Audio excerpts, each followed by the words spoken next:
करेंगे भक्ति काल पर। और दूसरा सेशन है, ध्यान रखना है इसमें कुछ प्रश्न ऐसे भी होंगे जो पहले वाले सेशन में बातचीत हो गई होगी, पहले वाले सेशन में बातचीत हो गई होगी, कुछ प्रश्न यहां फिर से आ जाएंगे, क्योंकि कुछ प्रश्न ऐसे होते हैं, हम शुरू से बताते हैं, कुछ प्रश्न ऐसे होते हैं जो बार बार आपकी परीक्षा में पूछे जाते हैं, तो उनको कई बार रखना पड़ता है, इसलिए यहां पर हमने उनको भी शामिल किया है। तो ऐसा ना हो कि सर जी वही क्वेश्चन बार बार बता रहे हैं, ढेर सारे प्रश्न हैं, लेकिन हाँ जो बहुत ज्यादा पूछे जाने वाले हैं उनका यहां पर रिपीट जरूर हुआ होगा।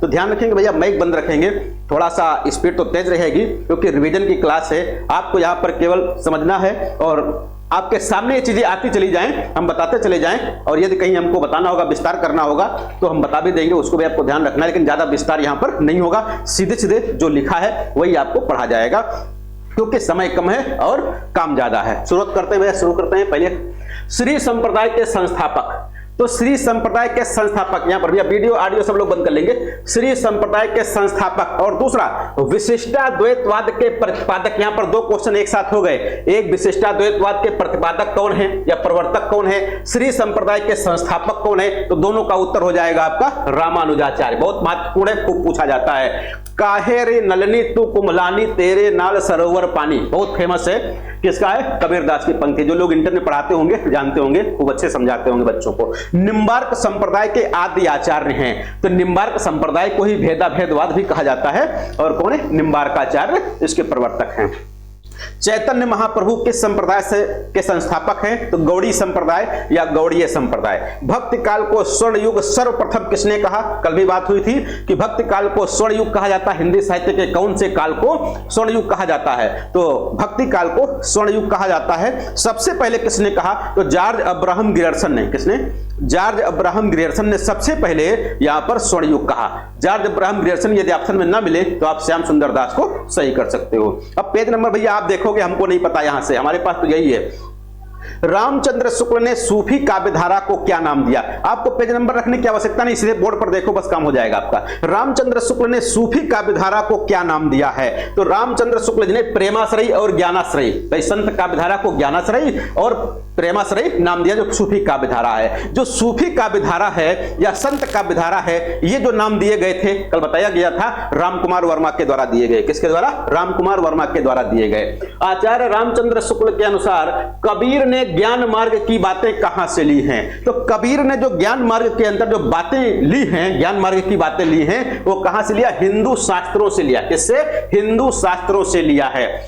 और नामदेव के गुरु का नाम क्या है, नामदेव के गुरु का नाम क्या है, तो विशोबा खेचर, बहुत फेमस है, खूब पूछे जाते हैं। भाई नामदेव से एक ही दो क्वेश्चन पूछे जाते हैं परीक्षा में, एक तो इनकी जाति पूछी जाती है, दर्जी है, दूसरा इनके गुरु का नाम क्या है, दूसरा नामदेव क्या है, सगुण और निर्गुण दोनों प्रकार की भक्ति करने वाले हैं, और भक्ति के यानी सगुण भक्ति के आदि प्रवर्तक हैं, या कह सकते हो पहले कवि हैं, ऐसा भी कहा जा सकता है, पूछा गया है। तो नामदेव के गुरु का नाम विशोबा खेचर है। रामानुजाचार्य ने किस दर्शन का प्रतिपादन किया, रामानुजाचार्य ने किस दर्शन का प्रतिपादन किया, तो विशिष्टाद्वैतवाद, बात हुई है, रामानुजाचार्य ने विशिष्टाद्वैतवाद। मध्वाचार्य का पूर्व नाम क्या है, मध्वाचार्य जो नाम फेमस है, इनका पहले का नाम क्या है, पूर्व नाम क्या है, तो आनंद तीर्थ है। अभी ये किसी परीक्षा में पूछा गया था, बहुत फेमस है। कौन सा संत सगुण और निर्गुण उपासक थे, देखो भी बात ही हो रही थी यहां पर, सगुण और निर्गुण दोनों का उपासक कौन था, कौन सा संत ऐसा है, तो यहां पर नामदेव हो जाएंगे। सगुण और निर्गुण दोनों प्रकार की भक्ति करने वाले हैं। पुष्टि मार्ग के संस्थापक कौन है, तो पुष्टि मार्ग के संस्थापक या पुष्टि मार्ग की स्थापना वल्लभाचार्य ने, किसने, वल्लभाचार्य ने। यहां पर ध्यान दीजिएगा, पुष्टि मार्ग और जो अष्ट छाप है दोनों अलग अलग हैं। अष्ट छाप की स्थापना विठलनाथ ने 1565 ईस्वी में, वहां पर 8 कृष्ण भक्त कवि थे। यहां पर पुष्टि मार्ग जो साधना पद्धति है, तो पुष्टि मार्ग के प्रवर्तक कौन है, वल्लभाचार्य। कभी कभी हम लोग भ्रमित हो जाते हैं, विठलनाथ लगा देते हैं, तो विठलनाथ अष्ट छाप के प्रवर्तक हैं, न कि पुष्टि मार्ग के। तो पुष्टि मार्ग की स्थापना, पुष्टि मार्ग के प्रवर्तक वल्लभाचार्य जी हैं, जो विठलनाथ जी के पिताजी हैं। राधा वल्लभ संप्रदाय का प्रवर्तन किस आचार्य ने किया, तो राधा वल्लभ संप्रदाय हित हरिवंश, कौन है, हित हरिवंश हैं। हिंदी साहित्य के काल विभाजन का सर्वप्रमुख आधार क्या है, तो सर्वप्रमुख आधार क्या है, तो भाई सर्वप्रमुख आधार हम लोग क्या लेके चलते हैं, सन ईस्वी लेके चलते हैं, समय लेकर के चलते हैं, तो कवियों का जीवन काल है। वैसे रामचंद्र शुक्ल जी ने जो नामकरण किया, वहां पर ध्यान दीजिएगा, वो नामकरण की बात आती है कि रामचंद्र शुक्ल जी ने किसको, प्रवृत्ति विशेष को आधार बना करके नामकरण किया, न कि काल विभाजन किया है।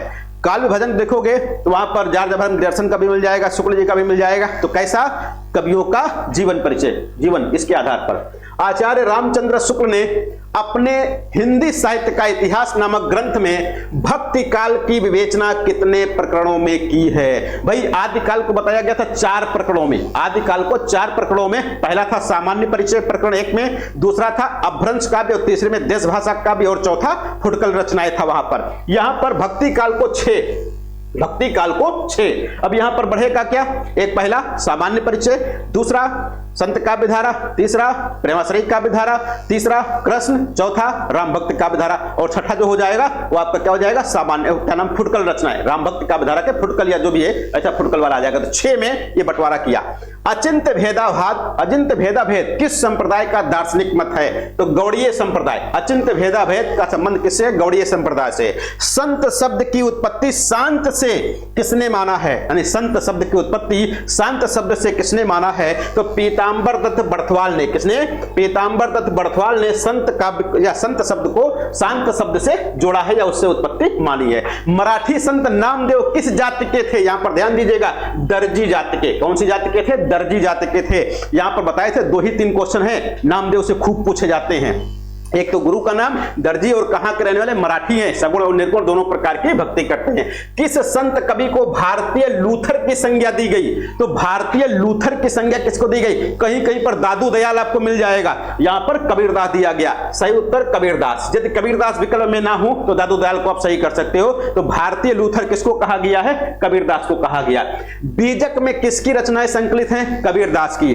बीजक का संकलन किसने किया और संपादन किसने किया? तो बीजक का संकलन और संपादन उनके शिष्य धर्मदास ने किया। चाहे संपादन पूछा जाए चाहे संकलन पूछा जाए। और इनके यानी कबीरदास जी के गुरु शिष्य थे, कबीरदास जी के शिष्य थे कौन? भगवान दास भग्गू, जो बीजक को लेकर के भाग गए थे। तो बीजक को लेकर के भागने वाला इनका शिष्य कौन था? तो भग्गू था, जिसका भगवान दास नाम था। और धर्मदास जो थे ये संकलन किए थे। ज्ञानाश्रयी शाखा के प्रमुख कवि कौन है? तो ज्ञानाश्रयी शाखा के प्रमुख कवि कबीरदास जी हैं, बहुत फेमस हैं। यदि कबीरदास ऑप्शन में ना हो तो आप किसको लगा सकते हो? रैदास को भी। कुछ लोग रैदास को मानते हैं, कुछ लोग कबीरदास जी को मानते हैं। अगला है गारथा दत्तासी कृत हिंदी साहित्य का इतिहास का सही नाम क्या है? इस्तवारदा ललित त्रेतोर एंदो, ये हिंदुस्तानी, ये इसका नाम है, बहुत फेमस है, आदिकाल का क्वेश्चन है, यहां पर आ गया गलती से। वह कौन सा भक्तकालीन कवि था जिसके रस रतन नामक ग्रंथ पर प्रसन्न होकर जहांगीर ने उसे कारागार से मुक्त कर दिया? यहां पर कुछ क्वेश्चन ऐसे आते हैं, ध्यान दीजिएगा, परीक्षा में कुछ क्वेश्चन ऐसे होते हैं, परीक्षा में कुछ क्वेश्चन ऐसे होते हैं जिनका उत्तर सीधे सीधे सटीक होता है, लेकिन उस प्रश्न की भाषा को थोड़ा सा उलझाने का काम करते हैं जो पेपर सेट करने वाले लोग होते हैं। जैसे यहां पर सीधे पूछते आपसे रस रतन के रचनाकार कौन है? पुकार कवि। बिल्कुल आसान सा क्वेश्चन था, रस रतन के रचनाकार कौन? पुकार कवि। पुकार कवि की रचना कौन सी है? रस रतन है। बिल्कुल आसान सा है, लेकिन थोड़े सा इसमें जोड़ दिया गया क्या कि वह कौन सा भक्तकालीन कवि था जिसके रसरतन नामक ग्रंथ पर प्रसन्न होकर जहांगीर ने उसे कारागार से मुक्त कर दिया? तो पुहकर कवि। यहां पर यह भी अध्ययन रखेगा कि किसके ग्रंथ पर प्रसन्न होकर जहांगीर ने उसे कारागार से मुक्त कर दिया? तो पुहकर कवि रसरतन। काशी में हम प्रकट भय रामानंद चिताए। काशी में हम प्रकट भय, काशी में कौन प्रकट हुआ? भाई कबीरदास प्रकट हुए। काशी में हम प्रकट हुए रामानंद चिताए, यानी काशी में हमारा जन्म हुआ और रामानंद से हमको दीक्षा मिली, शिक्षा मिली, कबीरदास जी कहते हैं। अगला, जायसी कृत पद्मावत की प्रसिद्धि का आधार उसका नागमती विरह वर्णन है का सफल चित्रण है। यह विरह वर्णन कितने खंडों में किया गया? यहां पर ध्यान दीजिएगा, 2 प्रकार के क्वेश्चन। एक, पद्मावत कितने खंडों में लिखा गया है? तो पद्मावत 57 खंडों में लिखा गया, कहीं कहीं 52 मिलेगा, वो भी सही है, तो 52 और 57 याद रखिएगा। लेकिन नागमती वियोग वर्णन जो किया गया उन 57 में से, तो कितने खंडों में किया गया है? तो 5 खंडों में नागमती वियोग वर्णन किया गया है। कुतुबन के गुरु कौन थे? तो कुतुबन के गुरु का नाम शेख बुरहान था। आचार्य शुक्ल ने कबीर की भाषा को क्या नाम दिया? कल भी बात हुई थी, सदुक्कड़ी भाषा। पंचमेल खिचड़ी किसने कहा था? श्याम सुंदर दास। पंचमेल खिचड़ी श्याम सुंदर दास, और सदुक्कड़ी भाषा रामचंद्र शुक्ल जी, और वाणी का डिक्टेटर हजारी प्रसाद द्विवेदी जी। ये देखो आ ही गया, वाणी का डिक्टेटर किसने? हजारी प्रसाद द्विवेदी जी ने कहा। संत काव्य में कौन सा रस प्रधान है? संत काव्य में वैसे शांत रस प्रधान है। कौन सा रस प्रधान है? शांत रस प्रधान है। लेकिन जहां पर कबीरदास जी ने क्या उलटबांसी कहा है, वहां पर कौन सा रस है? तो वहां पर अद्भुत रस हो जाएगा। उलटबांसी में अद्भुत रस, बांसी सामान्य रूप से शांत रस प्रधान है। बाकी और रसों का भी प्रयोग किया गया, ऐसा नहीं कि नहीं प्रयोग किया गया, प्रयोग किया गया है, लेकिन प्रमुखता किसकी है? तो शांत रस की है। फिर कबीर किस शासक के समकालीन थे? तो कबीर सिकंदर लोदी के समकालीन। किसके? सिकंदर लोदी के समकालीन थे। निर्गुण संत कवियों में सर्वाधिक शास्त्रज्ञ और पढ़े लिखे कौन थे? तो शास्त्रज्ञ और पढ़े लिखे सर्वाधिक कौन थे? सुंदरदास थे। सुंदरदास सर्वाधिक पढ़े लिखे और शास्त्रज्ञ थे। लेकिन सर्वाधिक मौलिक प्रतिभा वाला कवि कौन है? तो मौलिक जैसे ही लग जाएगा वैसे उत्तर आपका हो जाएगा कबीरदास, न कि सुंदरदास हो जाएंगे। अगला, दादू दयाल की रचनाओं का संकलन रज्जब ने किस नाम से किया? अंगवधू के नाम से। लेकिन दादू की रचनाओं का संकलन उनके शिष्यों ने किस नाम से किया? तो हरडेवाणी के नाम से। किस नाम से? हरडेवाणी के नाम से। कौन कौन किया? अभी आगे आएगा। आशा दीवार, रहीराज, सोहिलो काव्य ग्रंथ किस संत के हैं? तो नानक के हैं। किसके हैं? आशा दीवार किसका ग्रंथ है? नानक का, गुरु नानक। रहीराज किसका? गुरु नानक। सोहिलो किसका? गुरु नानक का है। गुरु नानक के पदों का संग्रह सिखों के धर्म ग्रंथ गुरु ग्रंथ साहब के किस शीर्षक प्रकरण में किया गया है? तो महिला में किया गया। कल भी इस पर चर्चा हुई थी, तो महिला में किया गया है। दादू की रचनाओं का संग्रह हरडेवाणी, जिसकी भी बात हो रही थी, हरडेवाणी के नाम से किया गया था। इसके संग्रहकर्ता कौन है? तो संत दास और जगन्नाथ दास। संत दास और जगन्नाथ दास। और अंगवधू के नाम से किसने किया था? रज्जब ने। अंगवधू के नाम से रज्जब ने, और संत दास जगन्नाथ ने हरडेवाणी के नाम से किया था। रामायणी किस संत कवि की काव्य रचना का रूप है? तो रामायणी कबीरदास जी ने कहा। साखी शब्द रामायणी कबीरदास। सोच समुझ अभिमानी चादर भई है पुरानी। सोच समुझ अभिमानी चादर भई है पुरानी। ये जो अभिमानी अहंकारी लोग थे उनको समझाते हुए कहते थे कि अब आपकी चादर पुरानी हो गई। चादर मतलब शरीर समझ लो यहां पर। तो ये किसकी पंक्ति है? कबीरदास जी की। किसकी? कबीरदास जी की। नाम अमल उतरे ना भाई। नाम अमल उतरे ना भाई किसने कहा? कबीरदास जी ने। जायसीकृत पद्मावत में प्रतीकात्मक शब्द शरीर, यानी शरीर किसका प्रतीक है? तो चित्तौड़ जो है शरीर का प्रतीक है। चित्तौड़ शरीर का प्रतीक है, यहां पर ध्यान दीजिएगा। पद्मावत की भाषा क्या है? तो पद्मावत की भाषा बोलचाल की भाषा या ठेठ अवधि, ठेठ अवधि या बोलचाल की अवधि। ये किसकी भाषा है? तो ग्रामीण, यानी जो ग्रामीण अवधि जिसको कहते हैं, मलिक मोहम्मद जायसी ने जो अवधि का प्रयोग किया है उसकी बात हो रही है।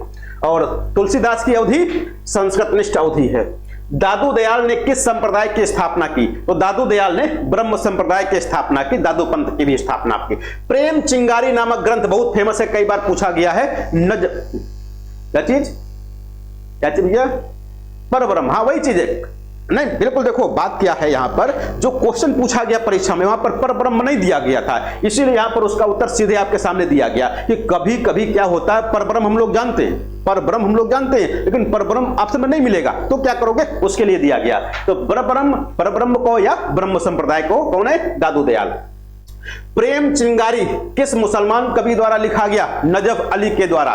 यहां पर प्रेम चिंगारी के रचनाकार कई लोग हैं, कहीं कहीं पर नजफ अली मिलता है, कहीं कहीं दूसरे रचनाकार मिल जाते हैं, तो कोई बात नहीं, जो मिले वो आपको लगना है, नजफ अली यहां से याद रखना है। बिश्नोई संप्रदाय के स्थापना किसने की है? जम्बनाथ ने। कबीर परिचय के रचनाकार कौन है? अनंत दास जी हैं। अपना मस्तक काट के वीर हुआ कबीर, अब ये कबीरदास नहीं कहेंगे, अपना मस्तक काट के वीर हुआ कबीर, दादू दयाल कहेंगे। कौन कहेंगे? दादू दयाल हैं।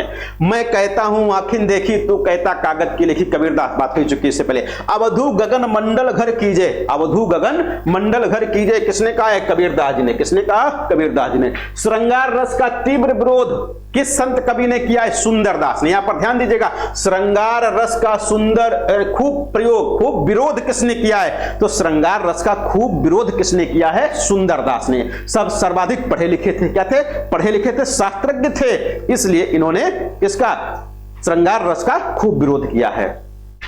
काहे रे नलनी तू कुम्हलानी, तेरे नाल सरोवर पानी, से पहले बात हो चुकी, कबीरदास जी। ढाई आखर प्रेम के पढ़े सो पंडित होए, कबीरदास जी। सिख संप्रदाय के प्रवर्तक गुरु नानक, बिल्कुल आसान सा। कबीर के आविर्भाव के विषय में परिचय देने वाला प्रथम सांप्रदायिक ग्रंथ कौन सा है? तो कबीर चरित्र बोध है। कैसा है? कबीर चरित्र बोध है। विठोबा भक्त किस संत को कहा जाता? तो नामदेव को विठोबा संत कहा जाता है। विठोबा भक्त किस वर्ग के कवि समाज के निम्न वर्ग से आए हैं? जो संत काव्य धारा के लोग हैं, संत कवि हैं, वो निम्न वर्ग से आए हैं। कहां से? निम्न वर्ग से आए हुए कवि हैं संत कवि, संत काव्य धारा के। कौन रामानंद के 12 शिष्यों में नहीं है? राघवानंद। राघवानंद रामानंद के 12 शिष्यों में नहीं है। 12 शिष्य कौन है बताया गया इससे पहले, और पिछली बार एलटी ग्रेड में पूछा भी गया था रामानंद का शिष्य कौन नहीं है। नाभादास को दसधा भक्ति का आगार किसने कहा? नाभादास को दसधा भक्ति का आगार किसने कहा? नहीं, नाभादास ने दसधा भक्ति का आधार किसे बताया है? तो रामानंद ने, यानी रामानंद को। तो रामानंद को दसधा भक्ति का आगार किसने कहा है? नाभादास जी ने। और रामानंद को आकाश धर्मा गुरु किसने कहा? रामानंद को आकाश धर्मा गुरु किसने कहा? तो हजारी प्रसाद द्विवेदी ने। किसने? हजारी प्रसाद द्विवेदी ने। वैरागी दल का गठन किसने किया? रामानंद ने। रामानंद ने वैरागी दल का गठन किया, रामानंदी संप्रदाय का गठन किया, दोनों चीजें हैं। जायसी का पद्मावत किस प्रकार का काव्य है? तो समासोक्ति है, रामचंद्र शुक्ल जी मानते हैं, इससे पहले बात हो चुकी है। अष्टछाप में प्रमुख स्थान किसका है? सूरदास जी का है। संत कवियों में सर्वाधिक प्रतिभाशाली और मौलिक, जिसकी भी चर्चा कर रहे थे कि सर्वाधिक प्रतिभाशाली और मौलिक प्रतिभा वाला व्यक्ति कौन है? तो वो कबीरदास जी हैं। लेकिन सर्वाधिक पढ़ा लिखा और शास्त्रज्ञ कौन है? तो सुंदरदास हो जाएंगे। दोनों प्रश्नों की भाषा को आपको खूब अच्छे से समझना है, नहीं तो गलती कर जाओगे। नानक का जन्म तलवंडी अब किस नाम से प्रसिद्ध है? नानक का जन्म, ये टीजीटी में पूछा गया था 2011 वाले में। तो नानक का जन्म कहां पर हुआ था? तलवंडी में हुआ था। लेकिन ये तलवंडी अब किस नाम से जाना जाता है? तो ननकाना साहब के नाम से। किस नाम से? ननकाना साहब के नाम से जाना जाता है। नसीहत नामा के रचनाकार कौन है? गुरु नानक की रचना है ये। जोधपुर के पीपासर ग्राम में किस संत का जन्म हुआ था? तो जम्मनाथ पीपासर के रहने वाले थे। संभराथल नाम से किस संत के समाधि स्थल विख्यात है? तो दादू दयाल संभराथल। दादू पंथी भक्तमाल के रचयिता कौन है? हरिदास। हरिदास कौन है? दादू पंथी भक्तमाल के रचयिता हैं। हरिदास निरंजनी का ग्रंथ नहीं है, यहां पर ध्यान दीजिएगा, हरिदास निरंजनी का ग्रंथ नहीं है, चेतावाणी। तो चेतावाणी हरिदास निरंजनी का नहीं है, तो फिर किसका है? यहां पर ध्यान दीजिएगा। हाँ, क्या? जम्मनाथ, सम्राथल जम्मनाथ। और ये पीपासर कहां पर है? हाँ, पीपासर कहां पर आ जाएंगे? ये भी जम्मनाथ हैं, समराथल में भी जम्मनाथ हैं, सब बिल्कुल सही है। समराथल जम, अच्छा, दादू दयाल का अलग दरीबा है ना? अलग दरीबा दादू दयाल सत्संग स्थल है। हाँ, बिल्कुल बिल्कुल, मतलब हमारे कहने का मतलब ये है कि जो दादू दयाल हैं उनसे संबंधित जो स्थान है वो अलग दरीबा, जहां पर सत्संग स्थल है, वो बताया गया था। हाँ, तो यहां पर ध्यान रखिए, हरिदास निरंजनी का जो ग्रंथ है ये नहीं है, यहां पर पूछा गया। तो हरिदास निरंजनी जो थे इनका कोई ग्रंथ नहीं है, संत कवि थे। कैसे थे? संत कवि थे, केवल ये उपदेश दिए हैं। तो इनके उपदेशों का एक तो किस नाम से आया? साखी नाम से। किस नाम से? साखी के नाम से आया। और साखी के अलावा इन्होंने भजन लिखे हैं। क्या लिखे हैं? भजन लिखे हैं। और जो भजन लिखा है, भजन का जो नाम दिया गया वो पद के रूप में लिखा। किस रूप में? पद के रूप में लिखा। तो साखी और पद यदि कहीं मिल जाए या भजन मिल जाए तब हरिदास निरंजनी का ग्रंथ होगा। जो चेतावाणी है, ये चेतावाणी के रचनाकार कौन है? केसरी सिंह। कौन है? केसरी सिंह बारहट। केसरी सिंह बारहट है, केसरी सिंह बारहट ये चेतावाणी लिखते हैं। किस संत कवि ने निमाड़ी भाषा में भी रचनाएं की हैं? सींगा। सींगा एक ऐसे कवि हैं जो निमाड़ी भाषा में भी रचनाएं किए। नगला भरतपुर में किस संत के समाधि स्थल है? तो लालदास की। किसकी है? लालदास की है। गरीबदास और मिस्कीन दास किसके पुत्र थे? दादू दयाल के थे, गरीबदास और मिस्कीन दास। चलो अगला, अलख दरीबा नाम से, हाँ भाई देखो बात आ गया, अलख दरीबा नाम से किसका सत्संग स्थल है? दादू दयाल का। और कवि गढ़िया, यहां पर क्या भरा जाएगा? नंददास जड़िया। तो नंददास जड़िया हो गए। ये कहावत है, बहुत फेमस है, खाली स्थान भरना था, भर गया, नंददास आगे दे दिया गया। माया महा ठगिनी हम जानी, खूब फेमस है। माया को ठगनी किसने कहा? माया को ठगनी किसने कहा? तो कबीरदास जी ने कहा, संत कवियों ने कहा। निर्गुणवादी संत कवियों के विषय में कौन सा कथन असत्य है? यहां पर ध्यान दीजिएगा, इस प्रकार के प्रश्न बहुत अच्छे होते हैं और बहुत ज्यादा हम लोग गलतियां करते हैं। यहां पर कौन सा कथन असत्य है, कौन सा कथन सत्य है, कौन सुमेलित है, कौन सुमेलित नहीं है, कौन सा विकल्प सही नहीं है, कौन सी विशेषता है, कौन सी विशेषता नहीं है, कौन सी सकता, सही नहीं है। ऐसे में कभी कभी होता हम नहीं देखते, असत्य को सत्य पढ़ लेते, सत्य को असत्य पढ़ लेते, यहां पर दिक्कतें हो जाती हैं। तो आंखें खोल करके प्रश्न को पढ़ना है, नहीं तो दिक्कत हो जाएगी फिर। तो यहां पर क्या है, पहला राम के अवतारी स्वरूप का वर्णन किया गया है इस काव्य धारा में। किसमें? संत काव्य धारा में। संत कवियों ने राम के अवतारी का रूप का वर्णन किया, तो राम के अवतारी रूप का वर्णन नहीं किया। राम शब्द का प्रयोग कबीर ने भी खूब किया है, नानक ने भी किया है, अन्य लोगों ने भी किया है, लेकिन वहां पर जो राम है वो अवतारी पुरुष नहीं है, दशरथ पुत्र के रूप में नहीं है, वो निर्गुण निराकार ब्रह्म राम की बात करते हैं। कौन? ये संत काव्य धारा के लोग। जोगी ढूढ़न खंड किस प्रेम काव्य का एक खंड है? तो चित्रावली काव्य। कौन सूफी रचना सर्वाधिक संस्कृत गर्भित भाषा में लिखी गई? अनुराग बांसुरी में। भक्तिकालीन कवि नंददास सर्वाधिक प्रसिद्ध कृति कौन सी? रास पंचाध्यायी। ये रास पंचाध्यायी बहुत फेमस है और ये रोला छंद में लिखी गई। किसमें? रोला छंद में लिखी गई। ये भी प्रश्न बहुत पूछा जाता है।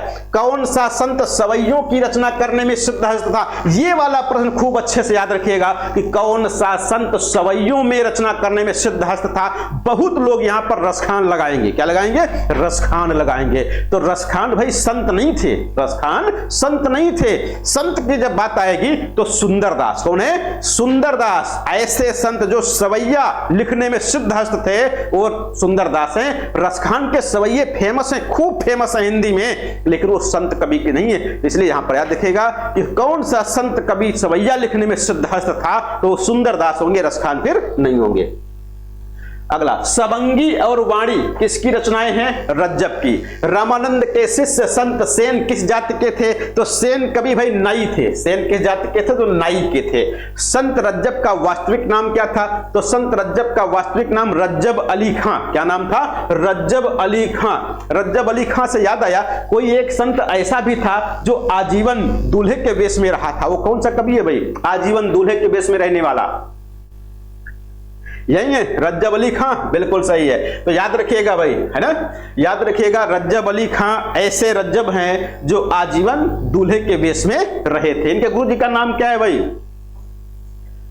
गुरु जी का नाम क्या है? दादू दयाल। हाँ बिल्कुल। शांत सरसी और निरंजन संग्रह, शांत सरसी और निरंजन संग्रह किसकी रचनाएं हैं? तो निपट निरंजन की हैं। साध संप्रदाय का प्रसिद्ध ग्रंथ कौन सा है? तो साध संप्रदाय का प्रसिद्ध ग्रंथ क्या है? निर्वाण ज्ञान है।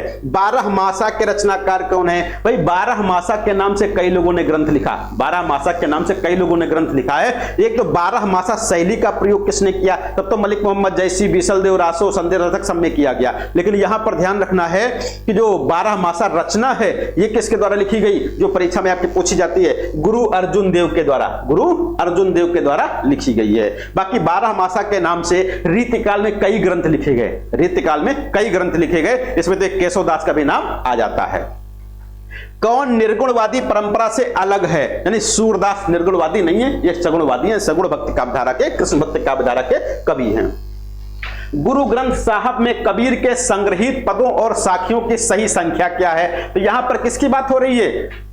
कबीर के बीजक में साखियों की संख्या नहीं पूछी है, पदों की संख्या नहीं पूछी जा रही है। ये गुरु ग्रंथ साहब में जो कबीर के पद और साखियां संकलित हैं उनकी संख्या पूछी जा रही है। तो 292 पद हैं और 249 साखियां हैं। भक्तमाल के रचयिता नाभादास ने किस कवि को कलिकाल का वाल्मीकि, कलिकाल का वाल्मीकि का मतलब है कलयुग का वाल्मीकि, कलयुग का वाल्मीकि किसको कहा गया? तुलसीदास को कहा गया। हिंदी साहित्य में राम को परम ब्रह्म के पूर्णावतार के रूप में प्रतिष्ठित करने का एकमात्र सर्वप्रथम और अंतिम श्रेय किसको है? तो तुलसीदास जी को है। तुलसीदास किस संप्रदाय के अनुयायी थे? स्मार्ट वैष्णव के। नानक की वाणियों का संकलन किसने किया? तो नानक की वाणियों का संकलन गुरु अंगद ने किया। किसने किया? अंगद ने। अंगद का ही नाम शायद लहना सिंह था। इनका नाम क्या था? अंगद का भाई लहना सिंह था। सही है गलत है? सही है। ज्ञान बोध ज्ञान परोक्ष मलुकदास, ज्ञान बोध और ज्ञान परोक्ष रचनाएं किसकी हैं? मलुकदास की हैं। रज्जब के गुरु का नाम दादू दयाल, भी बात हुई थी इससे पहले। सूफी काव्य परंपरा के प्रथम कवि कौन? सूफी काव्य परंपरा के प्रथम कवि कौन है? तो मुल्ला दाऊद जी। कौन है? मुल्ला दाऊद जी हैं। अवधी भाषा में रचित चंदायन के रचनाकार कौन? मुल्ला दाऊद हैं। तो सूफी काव्य धारा के पहले कवि मुल्ला दाऊद। अवधी भाषा में रचित चंदायन के रचनाकार कौन? मुल्ला दाऊद। ये जो चंदायन है इसका प्रकाशन वर्ष कई बार पूछा गया, तो 1379 ईस्वी। कब लिखा गया? 1379 ईस्वी में। रामचंद्र शुक्ल ने सूफी काव्य परंपरा का प्रथम कवि किसे कहा? तो कुतुबन को। और कुतुबन की रचना मृगावती जो कि 1503 में आई थी। मृगावती कब आई थी? 1503 में आई थी। इसी को सूफी काव्य धारा की पहली पुस्तक माना। किसने? रामचंद्र शुक्ल जी ने। बाकी तो रामकुमार वर्मा ने किसको माना? 1379 चंदायन को माना। अवधी भाषा का प्रथम महाकाव्य पद्मावत की रचना किसने की? तो अवधी भाषा का प्रथम महाकाव्य यदि पूछ लिया गया तब भी क्या है? पद्मावत है। अवधी भाषा का पहला महाकाव्य पद्मावत है। और हिंदी का पहला और प्रमाणिक सबसे बड़ा महाकाव्य कौन सा है? तब भी पद्मावत हो जाएगा। रचनाकार कौन? मलिक मोहम्मद जायसी जी। पद्मावत में पद्मावती किसका प्रतीक है? तो पद्मावती परम सत्ता का। किसका? परम सत्ता या परमात्मा का प्रतीक है। संत पुंडलिक बहुत पूछा जाता है, किस संप्रदाय की स्थापना की? तो वारकरी संप्रदाय। तुलसीदास का वह कौन सा ग्रंथ है जो ज्योतिष से संबंधित है? ज्योतिष का पूर्ण विवेचन किया गया, रामाज्ञा प्रश्नावली। मधुमालती का नायक कौन है? मनोहर। मधुमालती का नायक मनोहर है। दामोदर या दामो कवि की रचना लखमसेन पद्मावती कथा। किस एक प्रेमाख्यान ग्रंथ का प्रारंभ जयनाय नमः से होता है? तो जयनाय नमः से किस ग्रंथ का होता है? प्रेम विलास प्रेमलता। प्रेम विलास प्रेमलता, इसकी जयनाय नमः से शुरुआत होती है। मृगावती में किसकी प्रशंसा की गई है? मृगावती रचना किसकी है? कुतुबन की। मृगावती किसकी है? कुतुबन की है। कब लिखी गई? 1503 में। कब लिखी गई? 1503 में। शुक्ल जी इसे पहली पुस्तक मानते हैं सूफी काव्य धारा की हिंदी में। तो मृगावती किसकी है? हुसैन शाह। हुसैन शाह की प्रशंसा की गई मृगावती में। मृगावती में किसकी प्रशंसा है? हुसैन शाह की। अंगवधू किसकी रचना है? दादू दयाल। सूफी काव्य के लिए प्रेम काव्य नाम किसने दिया? तो प्रेम काव्य नाम देने वाले धीरेन्द्र वर्मा। यहां पर ध्यान दीजिए, प्रेम काव्य कहा गया, प्रेमाश्रयी काव्य धारा नहीं कहा गया। प्रेमाश्रयी काव्य धारा यदि कहा जाता तो रामचंद्र शुक्ल जी होते, और सूफी काव्य धारा कहा जाता तो कौन होते? रामकुमार वर्मा जी होते। लेकिन प्रेम काव्य नाम, तो प्रेम काव्य नाम धीरेन्द्र वर्मा ने दिया है, ध्यान दीजिएगा। रामकुमार वर्मा ने सूफी काव्य धारा का प्रवर्तन किस रचना से माना है? तो चंदायन से माना है। लोर कहा या लोर कथा किस रचना का मूल नाम है? चंदायन का है। ऋतुपर्ण और सत्यवती का प्रेम प्रसंग किस प्रेमाख्यान ग्रंथ में वर्णित है? तो सत्यवती कथा में है। सत्यवती कथा के रचनाकार कौन है? ईश्वरदास है। सत्यवती कथा भैया कब लिखा गया? 1501 ईस्वी में। सत्यवती कथा कब लिखा गया? 1501 ईस्वी में लिखा गया। और हजारी प्रसाद द्विवेदी इसे सूफी काव्य धारा की पहली पुस्तक मानते हैं। सूफियों में एक प्रसिद्ध महिला साधिका हुई जिसे मीरा के समान बताया गया। संत महिला का नाम क्या है? राबिया। कबीर एक अच्छे संत और समाज सुधारक थे। कबीर एक अच्छे संत और समाज सुधारक थे। कबीर के संबंध में किसने कहा? रमाशंकर शुक्ल रसाल ने। दक्षिणी हिंदी कविता का प्रवर्तक किसे माना जाता है? बंदा निवाज गिसूदराज। ख्वाजा बंदा निवाज गिसूदराज को दक्षिणी हिंदी कविता का प्रवर्तक माना जाता। पद्मावत में किस शासक की प्रशंसा की गई? पद्मावत में किस शासक की प्रशंसा की? ध्यान दीजिएगा, पद्मावत में किस राजा का वर्णन किया गया है? किसका प्रेम प्रसंग दिखाया गया? तो रतन सेन है। लेकिन किस शासक की प्रशंसा की गई है? तो शेरशाह की। शेरशाह दिल्ली सुल्तानू करके आता है। कासिम शाह ने हंस जवाहिर में किस सुल्तान की प्रशंसा की? तो हंस जवाहिर में किसकी प्रशंसा हुई? सुल्तान मोहम्मद शाह की। सुल्तान मोहम्मद शाह की। इंद्रावती में किस शासक की प्रशंसा की गई है? मोहम्मद शाह की। किसकी? मोहम्मद शाह की। चित्रावली किसकी रचना है? उस्मान की। शेख नबी की रचना का नाम क्या है? ज्ञानदीप है। रस रतन के रचनाकार कौन है? पोकर है। ये पोकर वही है जिनको जहांगीर ने रस रतन पर प्रसन्न होकर के जेल से रिहा कर दिया था। चित्रावली में उस्मान ने किस शासक की प्रशंसा की है? तो जहांगीर की। किसकी? जहांगीर की प्रशंसा की है। मृगावती और मधुमालती में दोहे चौपाई का क्रम क्या है?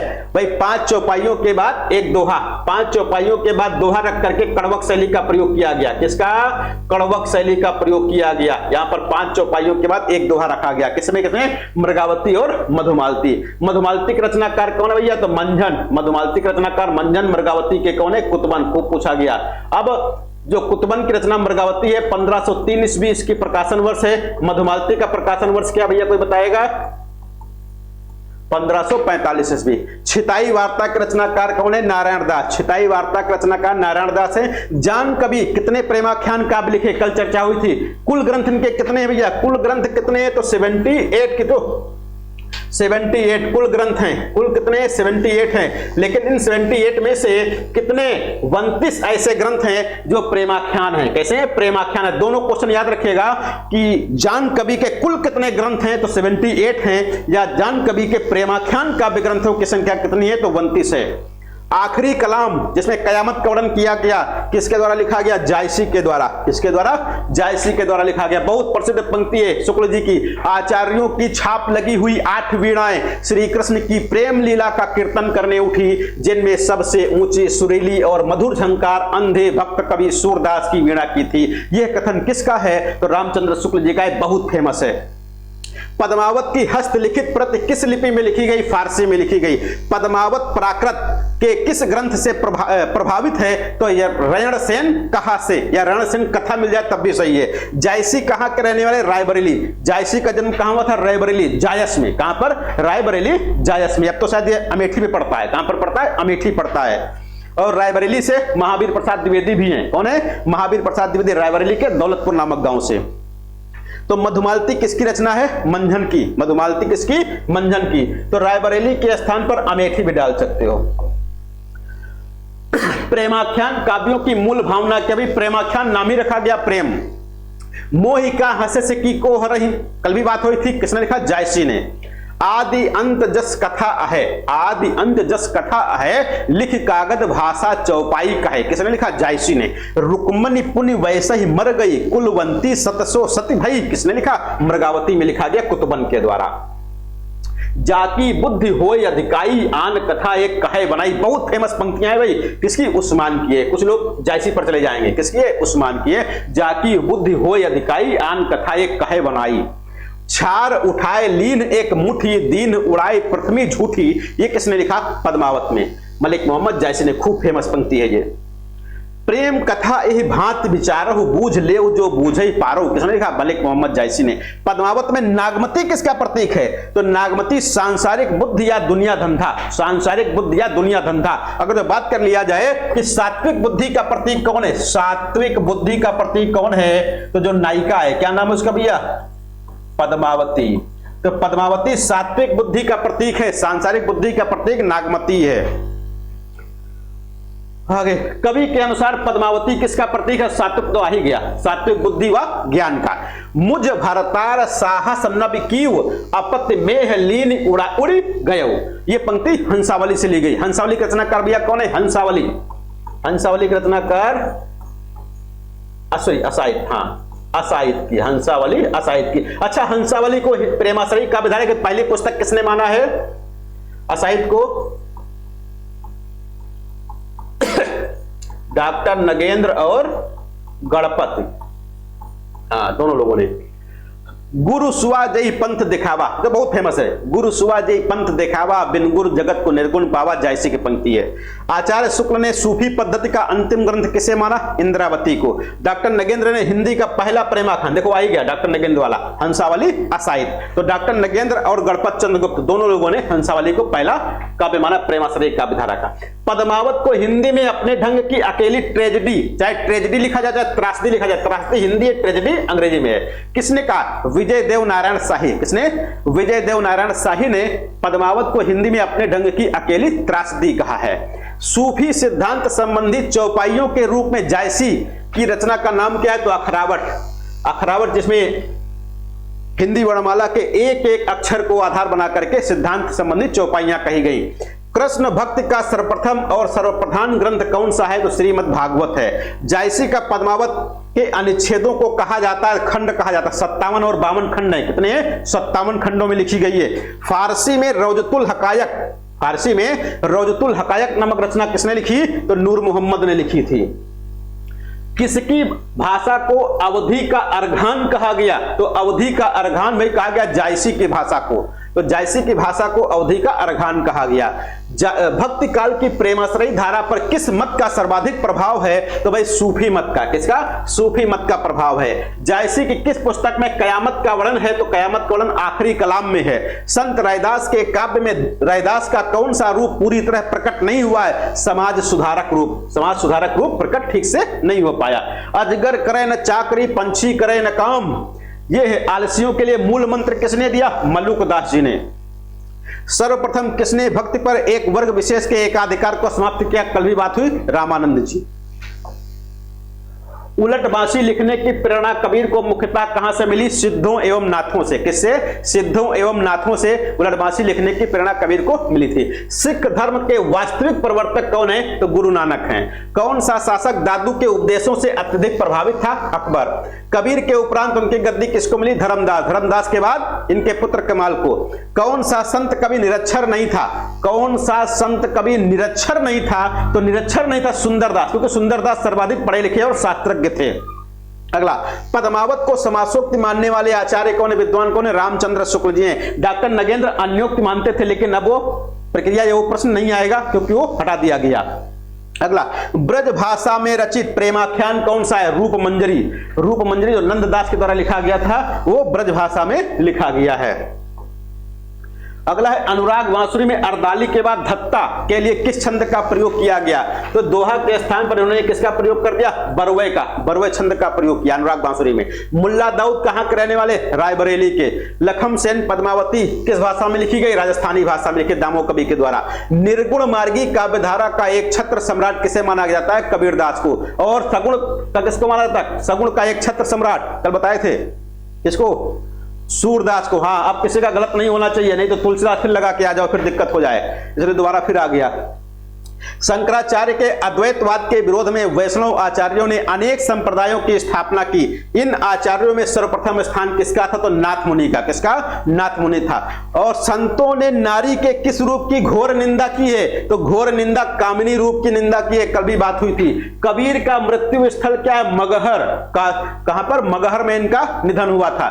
किस आचार्य ने अपने भक्ति मार्ग में राधा की उपासना का सर्वप्रथम विधान किया? यानी राधा का सबसे पहले विधान अपने भक्ति पद्धति में किसने किया है? तो निम्बार्काचार्य। निम्बार्काचार्य वही है द्वैताद्वैतवाद के प्रवर्तक।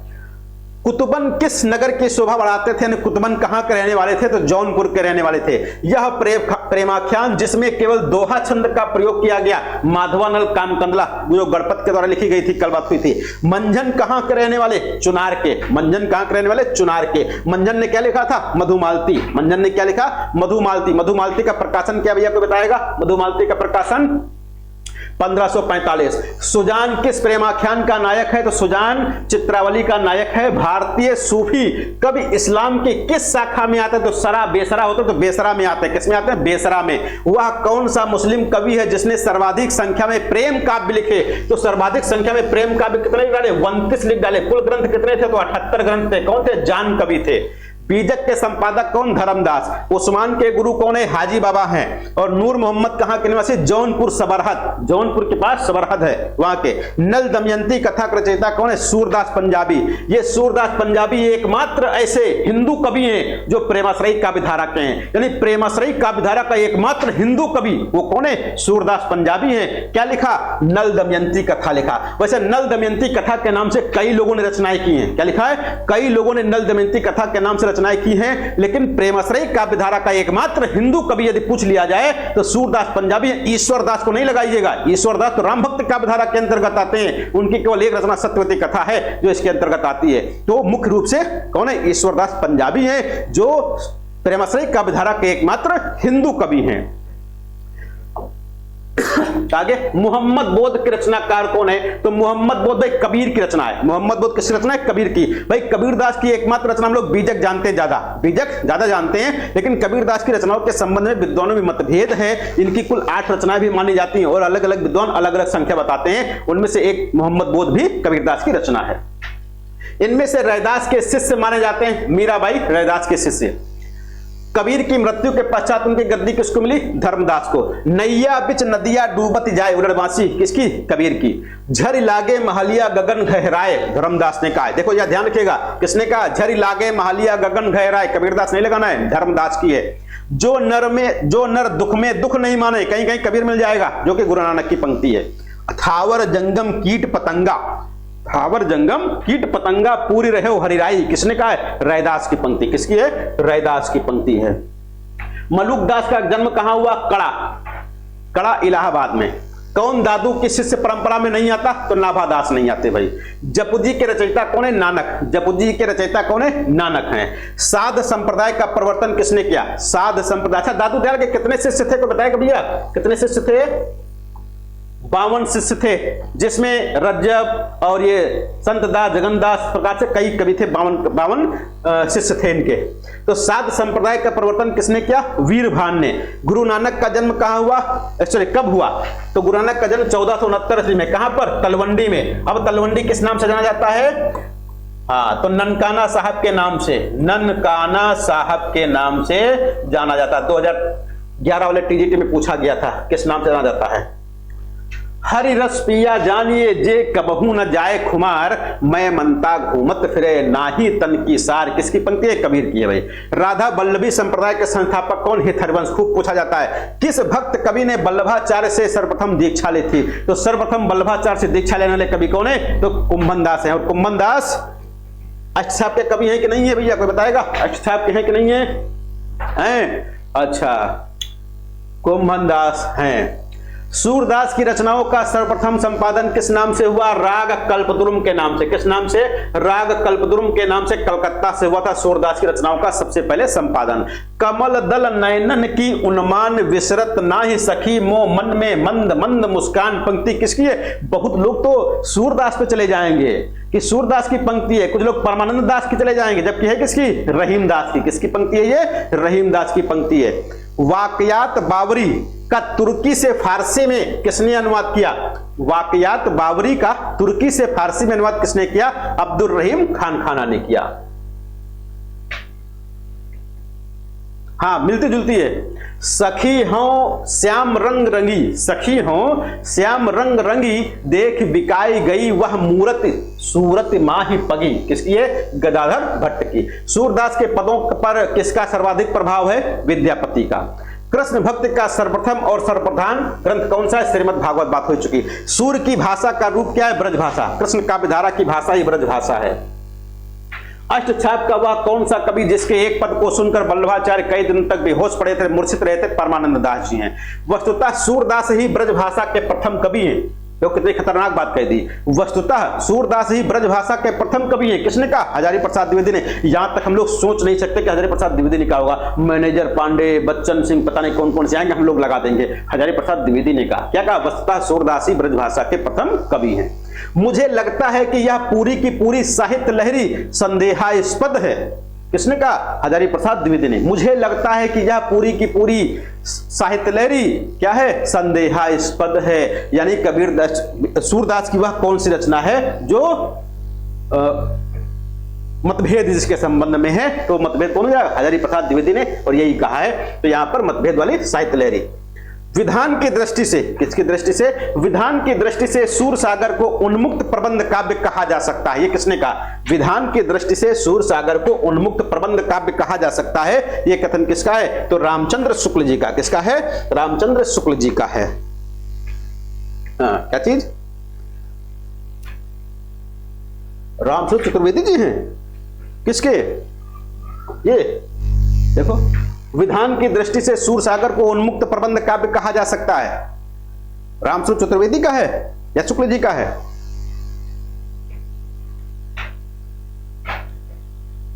नहीं पढ़ा है या नहीं पढ़ा, तो सामने लिखा उसको गलत नहीं ठहरा सकते इतनी जल्दी। अगर पक्का आपके सामने खुला रखा तो ठीक ठाक है, नहीं तो नहीं है ना। अगला, केवल प्रेम लक्षणा, केवल प्रेम लक्षणा भक्ति का आधार ग्रहण करने के कारण, केवल प्रेम लक्षणा भक्ति का आधार ग्रहण करने के कारण कृष्ण भक्ति शाखा में अश्लील विलासिता की प्रवृत्ति जागृत हुई। इससे पहले बात हो चुकी है। किसके? रामचंद्र शुक्ल जी ने कहा है। सूरदास की वर्णन की हुई श्री कृष्ण की बाल लीला को बड़े बड़े सुहृदयों तक ने इस प्रकार समझा है मानो ये स्वभावोक्ति के उत्तर उदाहरण हैं, है ना। तो किसने कहा? हजारी प्रसाद द्विवेदी जी ने कहा। सूरदास ने राधिका और श्री कृष्ण के प्रेम का एक ऐसा संपूर्ण चित्र खींचा है जो गीत काव्यों के भीतर से महाकाव्य के रूप में प्रकट हुआ। यह कथन किसका है? तो हजारी प्रसाद द्विवेदी जी का है।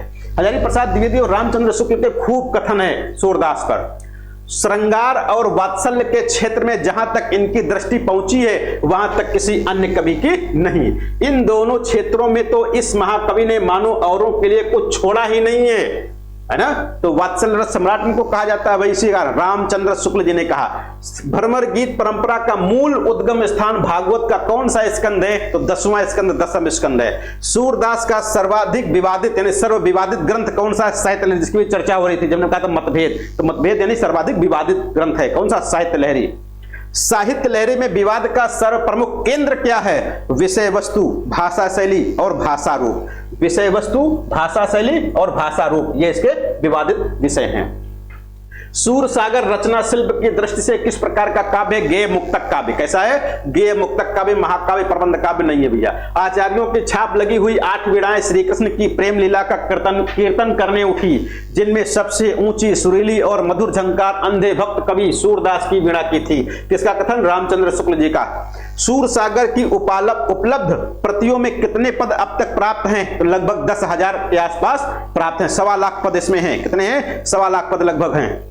सूरसागर का सर्वाधिक मार्मिक और वाग वैदग्ध्य पूर्ण प्रसंग है भ्रमर गीत प्रसंग है। आचार्य विट्ठल ने किसे पुष्टिमार्ग का जहाज कहा? तो पुष्टिमार्ग को जहाज जात है, जो कुछ लेना हो सो लेओ। किसने कहा? सूरदास के संबंध में कहा गया। किसके द्वारा? विट्ठलनाथ के द्वारा। सूरदास की भक्ति का रूप क्या है? सख्य भाव, यानी सखा भाव की भक्ति करते थे भाई सूरदास जी। भ्रमर गीत से आशय क्या है? तो भ्रमर गीत का मतलब है भ्रमर को माध्यम बनाकर गोपियों की आत्माभिव्यक्ति के गीत। भ्रमर को माध्यम बनाकर गोपियों की आत्माभिव्यक्ति के गीत, ये किसको कहा गया? भ्रमर गीत को कहा गया। अगला है, सूरदास की मृत्यु के बाद किसने कहा था? पुष्टि मार्ग को जहाज जात है सो जाको कछु लेना हो से लो, जो बात हुई विट्ठलनाथ ने कहा था। सूरसागर में जगह जगह दृष्टकूट वाले पद मिलते हैं, यह भी विद्यापति का अनुकरण है। सूरदास से संबंध यह कथन किसका है? तो रामचंद्र शुक्ल जी का है। सूर में सांप्रदायिकता की छाप तुलसी की अपेक्षा अधिक है। सूरदास में या सूर में सांप्रदायिकता की छाप तुलसी की अपेक्षा अधिक है, यह कथन किसका है? तो यह भी रामचंद्र शुक्ल जी का है। अगला है, आचार्य रामचंद्र शुक्ल के अनुसार सूर काव्य की ऐसी कौन सी बड़ी भारी विशेषता है जो तुलसी में उतनी नहीं है? नवीन प्रसंगों की उद्भावना। नवीन प्रसंगों की उद्भावना, और नवीन प्रसंगों की उद्भावना के संबंध में एक रामचंद्र शुक्ल जी का कथन भी है, वो भी आगे आएगा। सूरदास जब अपने प्रिय विषय का वर्णन शुरू करते हैं तो मानो अलंकार शास्त्र हाथ जोड़कर उनके पीछे पीछे दौड़ा करता है। उपमाओं की बाढ़ आ जाती है, रूपकों की वर्षा होने लगती है। ये किसने कहा? हजारी प्रसाद द्विवेदी जी ने। राम भक्त की स्वसुखी शाखा के प्रवर्तक कौन है? तो यहां पर रामचरण दास हैं। और तत्सुखी, स्वसुखी तत्सुखी में हम लोग बहुत भ्रमित होते हैं। स्वसुखी तत्सुखी, इसलिए अब दोनों पास पास देते हैं ताकि आपकी गलती ना हो। तो स्वसुखी रामचरण दास हैं और तत्सुखी शाखा के संस्थापक कौन है? जीवाराम जी हैं। तत्सुखी के जीवाराम, स्वसुखी के रामचरण दास। गुरुमुखी लिपि में लिखी गई रामायण के रचयिता कपूरचंद त्रिखा। कपूरचंद त्रिखा क्या है? गुरुमुखी लिपि में रामायण लिखे थे।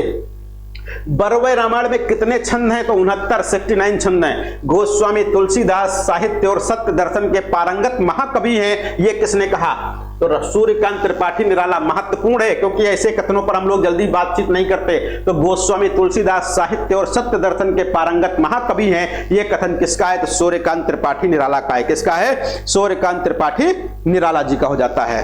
प्रेम वाटिका के रचयिता कौन है? रसखान। तो प्रेम वाटिका का रचनाकार कौन है? रसखान है। किस कवि को जहांगीर ने हाथी से कुचलवा कर मरवा डाला था? गंग कवि को। किसको?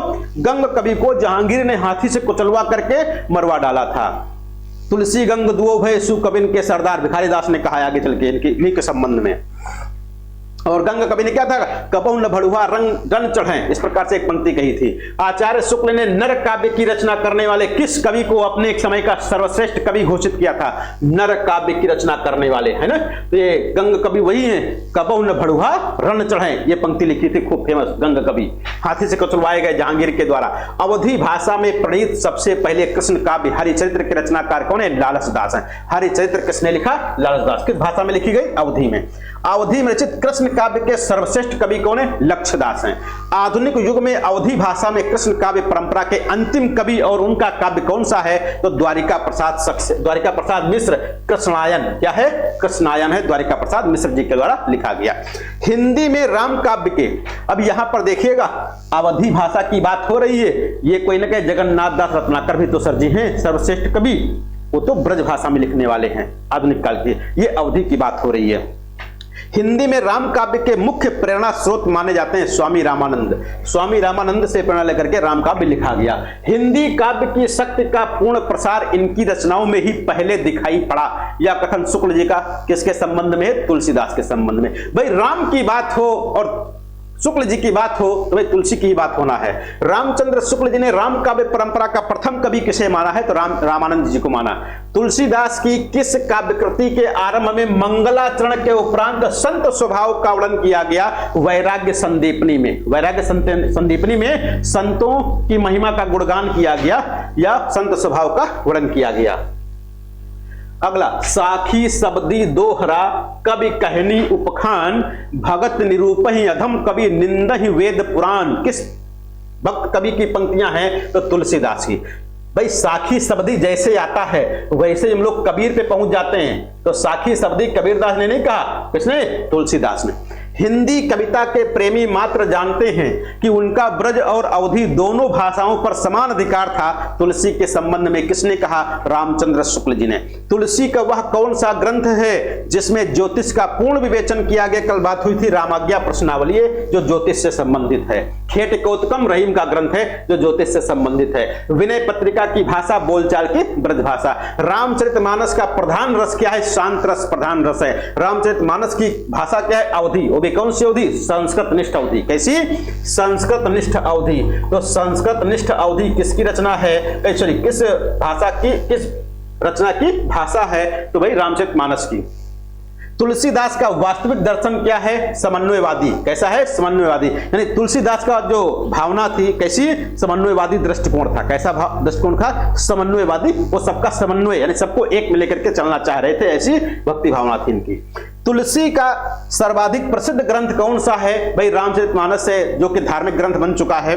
तुलसी का वह कौन सा ग्रंथ है जो उनके भक्त रूप का उदाहरण है? तो भक्त रूप का उद्घाटन करने वाला ग्रंथ कौन सा है? विनय पत्रिका। तुलसीदास का वह कौन सा ग्रंथ है जो भक्ति का उद्घाटन करता है? तो भक्त रूप का उद्घाटन विनय पत्रिका। अगला, श्रृंगार रस का तीव्र विरोधी कौन सा है? सुंदरदास। काहे रे नलनी तू कुमलानी? कबीरदास। ढाई अखर प्रेम का? कबीरदास। आरती कीजिए हनुमान लला की दुष्ट दलन रघुनाथ कला की? किसने? रामानंद। और दूसरा एक कल पूछे थे, एक आरती कल भी पूछी गई थी जो श्रद्धाराम, हाँ, ओम जय जगदीश रे, श्रद्धाराम फिल्लौरी की है ना, श्रद्धाराम फिल्लौरी की थी वो। हाँ, रामानंद को आकाश धर्मा गुरु किसने कहा? भी बात हुई थी इससे पहले। रामानंद को आकाश धर्मा गुरु किसने कहा? हजारी प्रसाद द्विवेदी जी ने। वल्लभाचार्य किसके समकालीन थे? तो सिकंदर लोदी और मोहम्मद शाह बाबर, दोनों में से कोई एक ऑप्शन मिल सकता है। गोवर्धन पर्वत पर श्रीनाथ जी का मंदिर किसने बनवाया? पिछली बार पूछा गया था एलटी के पेपर में, पूरनमल खत्री। किसने? पूरनमल खत्री। कहीं कहीं पर आपको वल्लभाचार्य मिल जाएगा। क्या मिलेगा? वल्लभाचार्य मिल जाएगा। यहां पर ध्यान रखना है कि वल्लभाचार्य जी के ही बड़े उपासक थे। कौन? पूरनमल खत्री, जिनके पास पैसा खूब था। खत्री थे भाई, पैसा तो था ही, व्यापारी थे। तो पूरनमल खत्री ने पूरा पैसा लगाया था। यहां पर ध्यान दीजिएगा, पूरनमल खत्री के पैसे से बना था मंदिर, लेकिन वल्लभाचार्य जी के कहने पर। तो यदि कभी मिले कि वल्लभाचार्य, तो वल्लभाचार्य जी को सही कर देना है। यदि पूरनमल खत्री ना मिले और पूरनमल खत्री मिले तो पूरनमल खत्री को सही करना है। अष्टछाप के कवियों में सूरदास के बाद दूसरे कवि कौन है जिन्होंने वात्सल रस का प्रयोग किया? तो परमानंद दास। ये परमानंद दास वही हैं जिनके एक पद को सुनकर वल्लभाचार्य जी कई दिनों तक बेहोश पड़े रहे थे। अष्टछाप का कौन सा कवि अधिकारी के रूप में जाना जाता? कृष्णदास।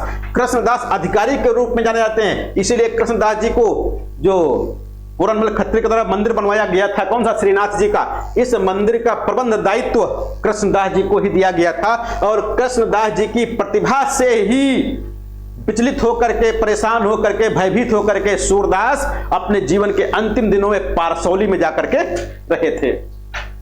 सूर्य की राधा का प्रेम उन्हें पूर्णता तक पहुंचाने के लिए है, बोझ होने के लिए नहीं। किसने कहा? हजारी प्रसाद द्विवेदी ने। जायसी का प्रिय अलंकार कौन सा? हेतुत प्रेक्षा। जायसी का प्रिय अलंकार कौन सा है? हेतुत प्रेक्षा अलंकार है। पद्मावत महाकाव्य में 12 मासा का प्रारंभ किस मास से होता है? तो आषाढ़ मास से। किस मास से? आषाढ़ मास से। और मुगल बादशाह बाबर की प्रशंसा जायसी ने किस ग्रंथ में की है? आखिरी कलाम में। भारतवर्ष का लोकनायक वही हो सकता, भारतवर्ष का लोकनायक वही हो सकता जो समन्वय करने का अपार धैर्य लेकर आया हो। तुलसीदास के संबंध में किसका कथन है? तो हजारी प्रसाद द्विवेदी जी का। किसका है? हजारी प्रसाद द्विवेदी जी का है। 1525 ईस्वी में किसने वृंदावन में राधा वल्लभ की मूर्ति स्थापित की? राधा वल्लभ की मूर्ति 1525 में स्वामी हित हरिवंश ने। ये हित हरिवंश वही राधा वल्लभ संप्रदाय के संस्थापक हैं। रहीम के दोहे वृंद और गिरधर के पत्तियों के समान कोरी नीति के नहीं है, उनमें मार्मिकता है, उनके भीतर एक सच्चा हृदय झांक रहा है। ये रहीम के संबंध में किसने कहा है? तो रामचंद्र शुक्ल जी ने कहा। नंददास को जड़िया की उपाधि किसने दी? विट्ठलनाथ ने। सर्वाधिक तर्कशील गोपियां किसके काव्य में हैं? तो नंददास। नंददास की गोपियां सर्वाधिक तर्कशील गोपियां हैं। कृष्ण काव्य धारा के किस कवि को भगवान श्री कृष्ण की वंशी का अवतार माना गया? हित हरिवंश को। जायसीकृत पद्मावत महाकाव्य में कुल कितने सर्ग हैं? तो जायसीकृत पद्मावत में कुल 57 सर्ग है। 57 ना मिले तो 52 भी सही कर दो, 52 भी सही हो जाएगा। पद्मावत को रूप लोभ की संज्ञा किस विद्वान ने दी? पद्मावत को रूप लोभ की संज्ञा किस विद्वान ने दी? रामचंद्र शुक्ल ने। ईश्वरदास किस सम्राट के समकालीन थे? सिकंदर लोदी के थे। सूफी कवियों में एक ही कवि है जायसी, शेष लकीर के फकीर हैं। सूफी कवियों में एक ही कवि है जायसी, शेष लकीर के फकीर है। कथन किसका है? बच्चन सिंह का। किसका है? बच्चन सिंह का। ध्यान दीजिएगा, पिछली बार टीजीटी का जो पेपर हुआ वो बच्चन सिंह के इतिहास से खूब पूछा गया था। तो जरूरी नहीं कि एलटी के पेपर में बच्चन सिंह ही आए, ये जरूरी नहीं है, कहीं से भी आ सकता है। किस पुराण में विष्णु के अवतारों में राम की गणना हुई है? वायु पुराण में। राम रक्षा स्तोत्र कौन है? रामानंद जी की रचना है।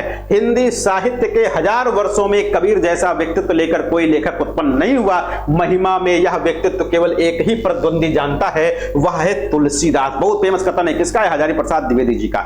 कबीर परिचय की रचनाकार या कबीर परिचय के अनुसार कबीर की मृत्यु किस वर्ष हुई? तो संवत 1575। संवत 1575 यानी कि सन में बात करो तो 1518 ईस्वी। कब? 1518 ईस्वी, याद रखिएगा। कबीर के आविर्भाव के विषय में परिचय देने वाला प्रथम सांप्रदायिक ग्रंथ कौन सा है? तो कबीर चरित्र बोध है। इसके ऊपर भी चर्चा हो चुकी, कई बार पूछा गया।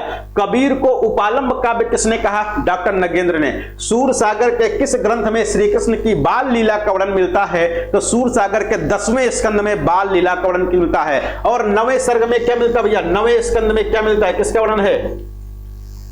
हाँ, तो यहां पर राम कथा है। राम कथा 9वें में है। 10वें में क्या है? श्री कृष्ण की बाल लीला का वर्णन किया गया है। मीराबाई किसके उपदेशों को सुनकर वे इतना प्रभावित हुई कि इनसे मिलने जा पहुंची?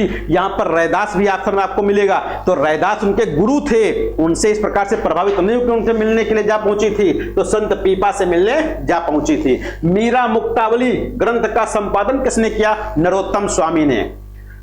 राम कथा से संबंधित राजशेखर की रचना कौन सी है? बाल रामायण है। बाल रामायण संस्कृत में लिखी गई थी राम कथा से संबंधित।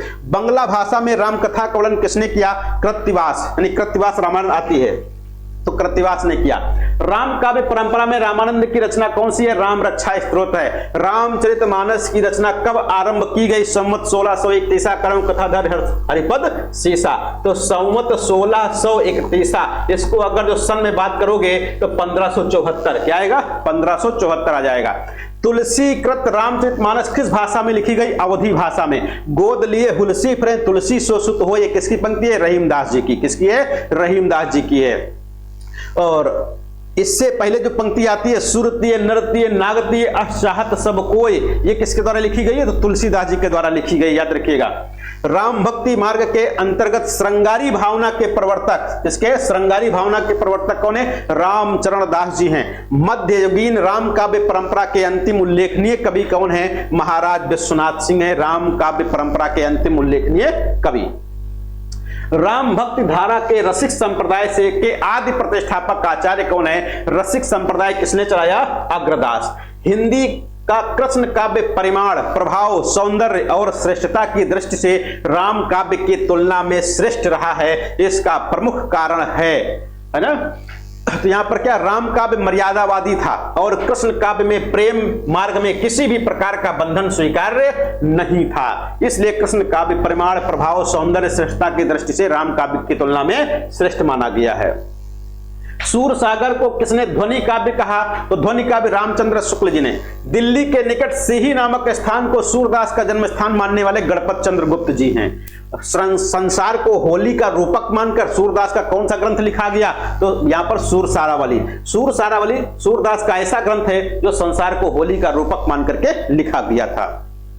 ऐसा काव्य जिसका अर्थ शब्दों के वाच्यार्थ से न समझा जा सके बल्कि प्रसंग या रूढ़ अर्थों से जाना जाए कहलाता है दृष्टकूट पद। दृष्टकूट पद जो कि साहित्य लहरी में लिखे गए हैं।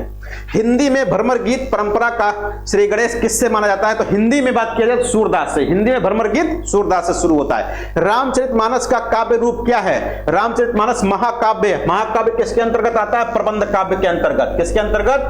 प्रबंध काव्य के अंतर्गत। तो चाहे प्रबंध काव्य आए चाहे महाकाव्य आए, दोनों सही हो जाएगा। रामचरितमानस में ज्ञान दीपक प्रसंग किस कांड में आया? कल भी चर्चा हुई थी, उत्तर कांड में। लाज नावत आपको दौरे आये साथ धिक धिक कैसे प्रेम को का कहूं मैं नाथ किसने लिखा है? रत्नावली तुलसीदास ने नहीं लिखा है। यहां पर ध्यान दीजिएगा, 2011 टीजीटी में आया था, खूब लोग गलत किए थे इसको कि लाज नावत आपको दौरे आये साथ धिक धिक कैसे प्रेम को का कहूं मैं नाथ किसने लिखा? तुरंत तुलसीदास लगा दिए बहुत लोग, जबकि ये रत्नावली उनकी पत्नी रत्नावली के द्वारा। रत्नावली भी बहुत अच्छी कवियत्री थी कहते हैं। और इन्होंने एक पंक्ति और लिखी थी, अस्त चर्मम देह में तामय ऐसी प्रीत और तैसी जो श्री राम होत न तो भोभीत। यही दोहों से तुलसीदास जी की आंखें खुल गई थी कहा जाता है। तुलसीदास जी के दीक्षा गुरु का नाम क्या है? तो तुलसीदास जी के दीक्षा गुरु नरिहर दास। कौन है? नरिहर दास। नरिहर दास को ही नरहरियानंद भी कहते हैं, सबको पता होगा। अब लो नसानी अब न नसैहो, ये किसका? विनय पत्रिका से लिया गया, तुलसीदास की पंक्ति है। नानक का जन्म तलवंडी, अब किस नाम से जाना जाता? ननकाना साहब के नाम से जाना जाता। नसीहत नामक रचनाकार कौन है? गुरु नानक हैं। जोधपुर के पीपासर ग्राम में किस संत का जन्म हुआ? तो जम्बनाथ। पीपासर में जन्म किसका होता? जम्बनाथ का हुआ। कृष्ण भक्ति को प्रचारित करने का श्रेय किस आचार्य को जाता है? वल्लभाचार्य जी को। वल्लभाचार्य किस संप्रदाय में दीक्षित हुए? रुद्र संप्रदाय में। रामानुजाचार्य के गुरु का नाम क्या है? कांचीपूर्ण। ब्रजविलास के रचनाकार कौन? ब्रजवासीदास ब्रजविलास लिखते हैं। रामचरितमानस में प्रधान रस के रूप में किस रस को मान्यता मिली? शांत रस को। तुलसीदास द्वारा ब्रज भाषा में रचित ग्रंथ कौन सी है? तो यहां पर ब्रज भाषा में लिखी गई 6 रचनाएं हैं तुलसीदास जी की। यहां पर गीतावली दिया गया, तो गीतावली, कृष्ण गीतावली, विनय पत्रिका, कवितावली, दोहावली, ये सब किसमें? ब्रज भाषा में। रामचरितमानस में वक्ता श्रोता के कितने युग्म हैं? 4 युग्म हैं। कितने? 4। ये चारों जो है आपके नोट्स में क्लास वाले दिए गए हैं। विशिष्ट प्रबंध काव्य रामचंद्रिका के रचनाकार कौन है? केशवदास हैं। रामचंद्रिका में कितने प्रकाश हैं? 39। कितने प्रकाश हैं? 39। और इसी रचना में, रामचंद्रिका में ही केशवदास जी ने मिथिला की नारियों से राम को गारी खिलवाई थी, यानी गारी गीत गवाए थे। हिंदी में भक्तमाल परंपरा की शुरुआत किसने की? नाभादास ने भक्तमाल लिखा। दादू पंथी भक्तमाल का रचयिता कौन है? राघोदास हैं। हरिदास निरंजनी के ग्रंथ कौन कौन से? अष्टपति जोग ग्रंथ, समाधि जोग ग्रंथ, निरपक मूल ग्रंथ। वैसे कहीं कहीं पत्र मिलता है हरिदास निरंजनी कैसे थे? तो ये भक्त कवि यानी संत थे, साधु थे। किस संत कवि ने निमाड़ी भाषा में भी रचनाएं की हैं? सींगा ने। तो सींगा ने निमाड़ी भाषा में प्रयोग किया है, या सींगा की भाषा का नाम क्या है? निमाड़ी। कृष्ण भक्ति काव्य में प्रायः प्रयुक्त होने वाली भाषा कौन सी है? ब्रज भाषा। सूरदास के गुरु का नाम वल्लभाचार्य, बहुत फेमस हैं। प्रेम लक्षणा भक्ति को किस भक्ति शाखा ने अपनी साधना का मुख्य आधार बनाया? तो कृष्ण भक्ति शाखा। नाभादास की किस कृति में राम की दिनचर्या का वर्णन है? तो अष्टयाम में। अष्टयाम के नाम से भी कई लोगों ने लिखा है। एक अग्रदास ने भी लिखा रामाष्टयाम के नाम से, है ना। यहाँ पर नाभादास की है। भक्ति काल के किस कवि ने संस्कृत को छोड़कर भी संस्कृत के शास्त्रीय परंपरा का निर्वाह किया है? तो यहाँ पर तुलसीदास हो जाएंगे। पराधीन सपने सुख नाही बिनु सत्संग विवेक न होई, किसने लिखा? तुलसीदास जी ने। तुलसीदास को कलिकाल का वाल्मीकि, कलयुग का वाल्मीकि किसको कहा? नाभादास को। नाभादास ने कहा तुलसीदास को। गरीब दास और मिस्किन दास किसके पुत्र थे? दादू दयाल के। अलख दरीवा नाम से किसका सत्संग स्थल है? दादू दयाल का। दादू की रचनाओं का संपादन दादू ग्रंथावली के नाम से परशुराम चतुर्वेदी ने। असरारे मार्फत किस संत की रचना है? बाबालाल की। असरारे मार्फत बाबालाल की रचना है। आचार्य शुक्ल के अनुसार नवीन प्रसंगों की उद्भावना करने वाली प्रतिभा सर्वाधिक किसमें थी? तो किसमें? सूरदास में। सूर सागर का सर्वाधिक मर्म स्पर्शी अंश कौन सा है? भ्रमर गीत अंश है जो सर्वाधिक मर्म स्पर्शी है। अनेकार्थ मंजरी के रचनाकार नंददास। अष्टछाप के कवियों में को कहा जाता है अष्टसखा भी कहते हैं, यानी अष्टछाप को अष्टसखा के नाम से भी जाना जाता है। पुष्टि मार्ग में पुष्टि का अर्थ क्या है? भगवान की कृपा, भगवान का अनुग्रह। रामचरितमानस के पहले टीकाकार कौन है? रामचरण दास, जो अयोध्या के बाबा थे। अगला, तुलसीदास का वह कौन सा ग्रंथ जिसमें ज्योतिष का वर्णन हुआ है? रामाज्ञा प्रश्नावली, कई बार बात हो चुकी है। बुद्ध देव के बाद भारत के सर्वाधिक बड़े लोकनायक कौन हुए? तुलसीदास हुए। केशव कहीं न जाए का कहिए, तुलसीदास की पंक्ति है। यहां पर बहुत लोग केशवदास पर पहुंच जाते हैं, केशवदास की नहीं है, तुलसीदास जी की है। लाला भगवान दीन व बच्चन सिंह ने रूपकों का बादशाह किसे कहा? तो रूपकों का बादशाह बच्चन सिंह और भगवान दीन ने किसको कहा? तुलसीदास को। सबंगी और वाणी किसकी रचनाएं हैं? रज्जब की। सूरसागर का उपजीव्य ग्रंथ क्या है? उपजीव्य मतलब जहां से लिया गया, भागवत पुराण। मलेच्छाक्रांतेषु देशेषु किसका कथन है? तो वल्लभाचार्य जी का। किसका है? वल्लभाचार्य जी का। गोरखनाथ का नहीं है भाई, वल्लभाचार्य जी का है। कृष्ण चैतन्य के गुरु कौन थे? केशव भारती। श्याम सगाई किस कवि की रचना है? नंददास की। भक्ति काल के किस कवि को जातीय कवि कहा जाता है? तो जातीय कवि तुलसीदास को भी कहा जाता है और विद्यापति को भी कहा जाता है। विद्यापति को किसने कहा था? बच्चन सिंह ने। तुलसीदास को किसने कहा? रामविलास शर्मा ने। किसने? रामविलास शर्मा ने तुलसीदास को जातीय कवि कहा था। अवधि एवं ब्रज भाषा दोनों में रचना करने वाला कवि कौन है? तुलसीदास है। ध्यान दीजिएगा, भक्त काल का वह कौन सा कवि जो अवधि और ब्रज में समान अधिकार के साथ लिखता था? तो तुलसीदास। लेकिन भक्ति काल का वह कौन सा कवि है जो अवधि, ब्रज और खड़ी बोली तीनों में समान अधिकार के साथ लिखने वाला? तो रहीमदास जी हो गाएंगे। तीनों भाषाओं में लिखने वाला रहीमदास, दो भाषाओं में अवधि और ब्रज में तुलसीदास। तुलसीदास किस दार्शनिक मत के भक्त कवि थे? विशिष्टाद्वैतवाद के। राम रक्षा स्तोत्र के लेखक रामानंद। श्री संप्रदाय का प्रधान स्थान? श्री संप्रदाय तोताद्रि, श्री संप्रदाय का तोताद्रि है।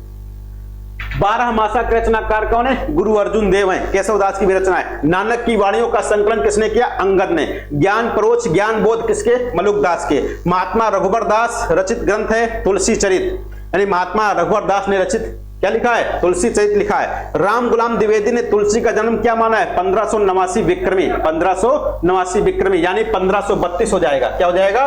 1532। भाई ध्यान दीजिएगा, तुलसीदास के जन्म के संबंध में 3 मत हैं। एक 1526 ईस्वी, एक 1532 ईस्वी और एक है 1497 ईस्वी। 1497 तीनों से याद रखिएगा, 1526, 1532, 1497। रामचंद्र शुक्ल ने तुलसीकृत कितनी रचनाओं का उल्लेख किया? तो 12 रचनाओं का उल्लेख किया है। नाभादास के गुरु का नाम क्या है? अग्रदास। नाभादास के गुरु कौन है? अग्रदास हैं। नाभादास ने भक्तमाल की रचना कब की थी? 1596 ईस्वी में। ध्यान दीजिएगा, भक्तमाल की जो नाभादास ने रचना की है भक्तमाल की, इसके प्रकाशन वर्ष के संबंध में विद्वानों में मतभेद है। यहां पर 1596 जो क्वेश्चन पूछा गया था वही यहां पर दिया गया।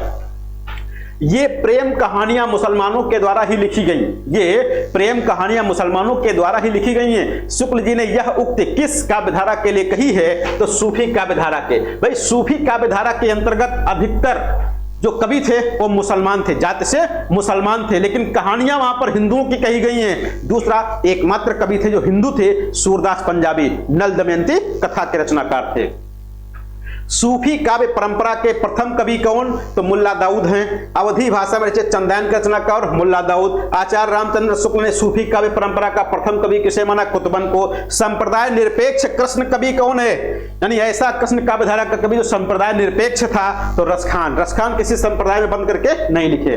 रसखान का वास्तविक नाम क्या था? सैयद इब्राहिम। सुदामा चरित खंड काव्य के रचनाकार नरोत्तम दास। तो नरोत्तम दास सुदामा चरित्र लिखने वाले हैं। ये सुदामा चरित्र वही है जिसमें शीस पगन जगह तन पे ऐसे कुछ आता है, एक भजन बहुत आता था।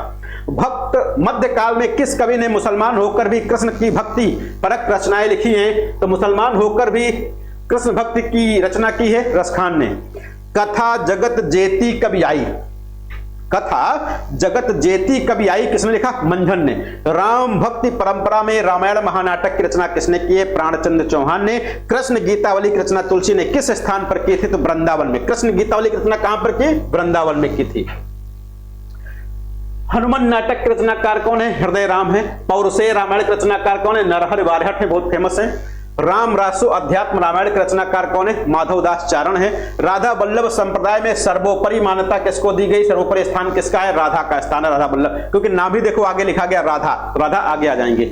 बड़ो अभाग अनन्य सभा को उठ गया ठाठ सिंगार, पंक्ति किसके लिए समर्पित है? तो हित हरिवंश के लिए है और उनकी मृत्यु पर कहा गया था। किनकी? हरिवंश की, यानी हित हरिवंश की मृत्यु पर यह कथन कहा गया था कि बड़ो अभाग अनन्य सभा को उठ गया ठाठ सिंगार। नायिका भेद से संबंधित सूरदास की कृति कौन सी है? साहित्य लहरी है। यह साहित्य लहरी वही पुस्तक है जो सर्वाधिक विवादित है।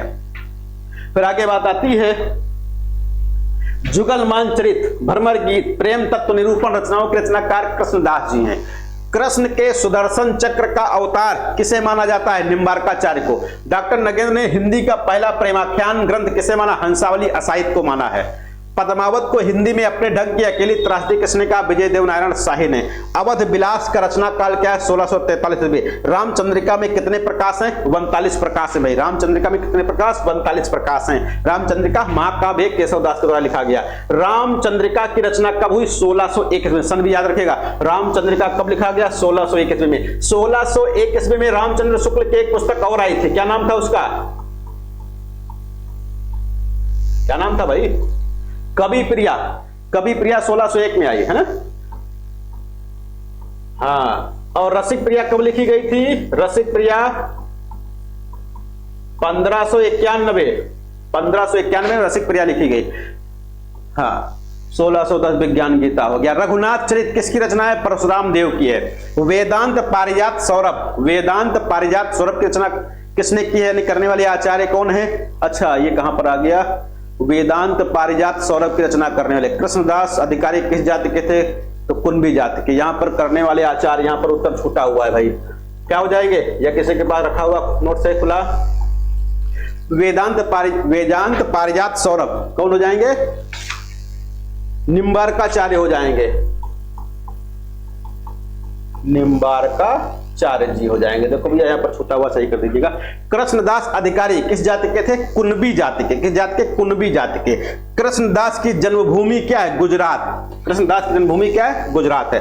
परमानंद सागर के रचनाकार कौन है? परमानंद दास हैं। ये परमानंद दास वही हैं जिनके एक पद को सुनकर के वल्लभाचार्य कई दिनों तक बेहोश रहे थे। भक्ति काल में एक ऐसा कवि हुआ जिसने अपने भाव व्यक्त करने के लिए उर्दू, फारसी, खड़ी बोली आदि के शब्दों का मुक्त प्रयोग किया। तो कई भाषाओं, जिनको पंचमेल, खिचड़ी, सदुकड़ी भाषा तक कह दिया गया, वो कबीरदास जी हैं। कौन है? कबीरदास जी हैं।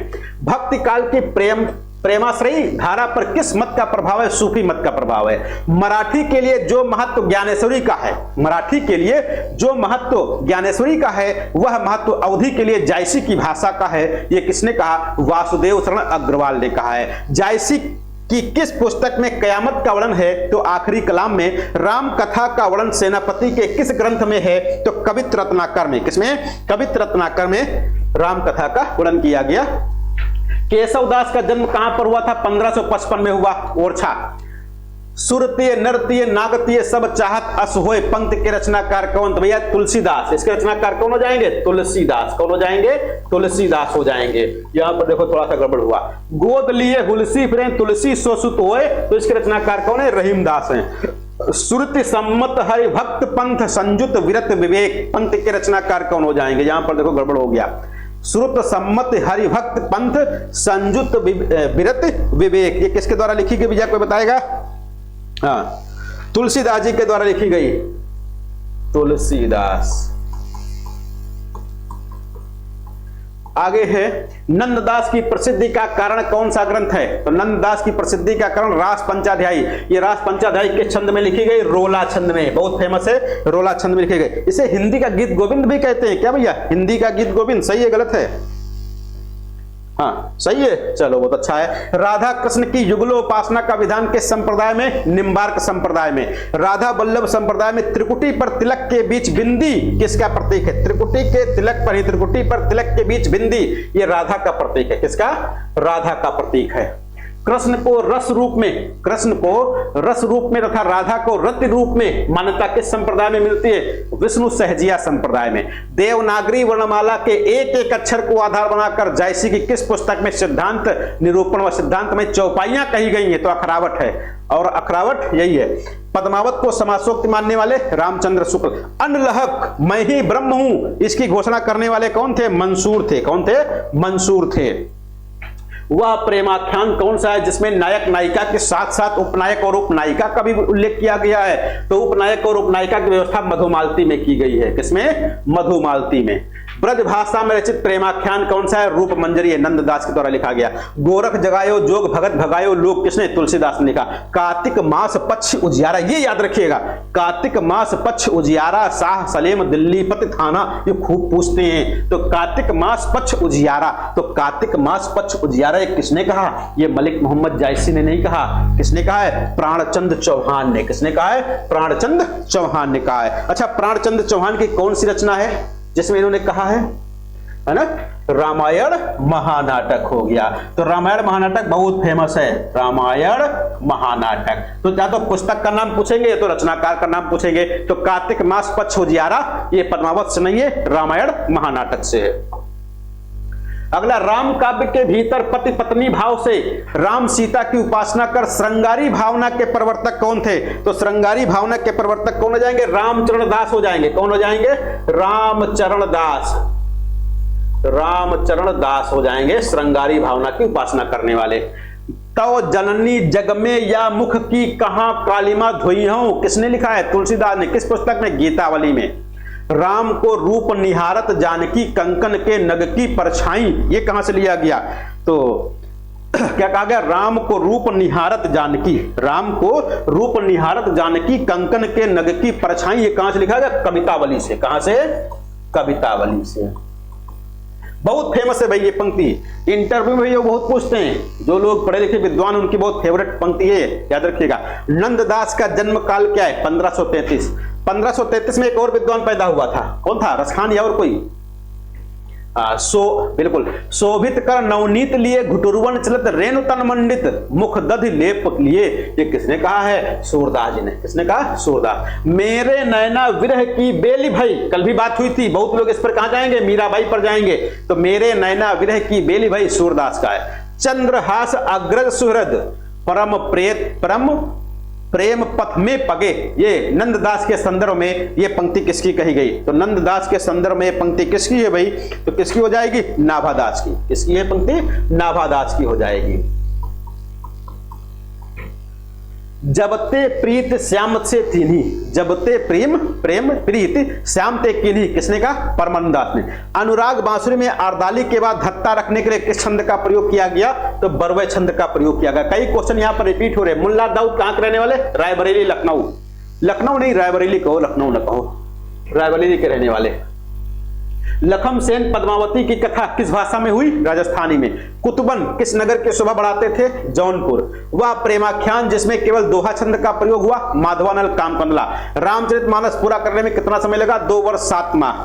गुरु गोविंद सिंह ने राम कथा का वर्णन कहां पर किया? गोविंद रामायण में। किसमें किया है? गोविंद रामायण में किया। अगला, अवध सागर के रचनाकार कौन? तो जानकी रसिक शरण। जानकी रसिक शरण ने क्या लिखा? अवध सागर लिखा है। हनुमत 25 के रचनाकार कौन? भगवंत राय खींची। बहुत पूछा था, हनुमत 25 भगवंत राय खींची। आनंद रघुनंदन नाटक किसने लिखा? विश्वनाथ सिंह। आनंद रघुनंदन विश्वनाथ सिंह का नाटक है। या लकुटी अरु कमरिया पर राज तिहुपुर को तजी डारों आठों सिद्ध नवो निधि, प्रकार से आती पंक्ति किसकी है? रसखान की। शेष महेश गणेश दिनेश सुरेश उजाहि निरंतर गावे, बहुत फेमस पंक्ति है भाई रसखान की। किसकी है? रसखान की। छंद कौन सा भैया? दोनों में छंद कौन सा है? तो सवैया छंद है। कौन सा है? सवैया छंद। रसखान देखो तुरंत सवैया लगा दो, जब तो कवित्व होगा तो सवैया होगा।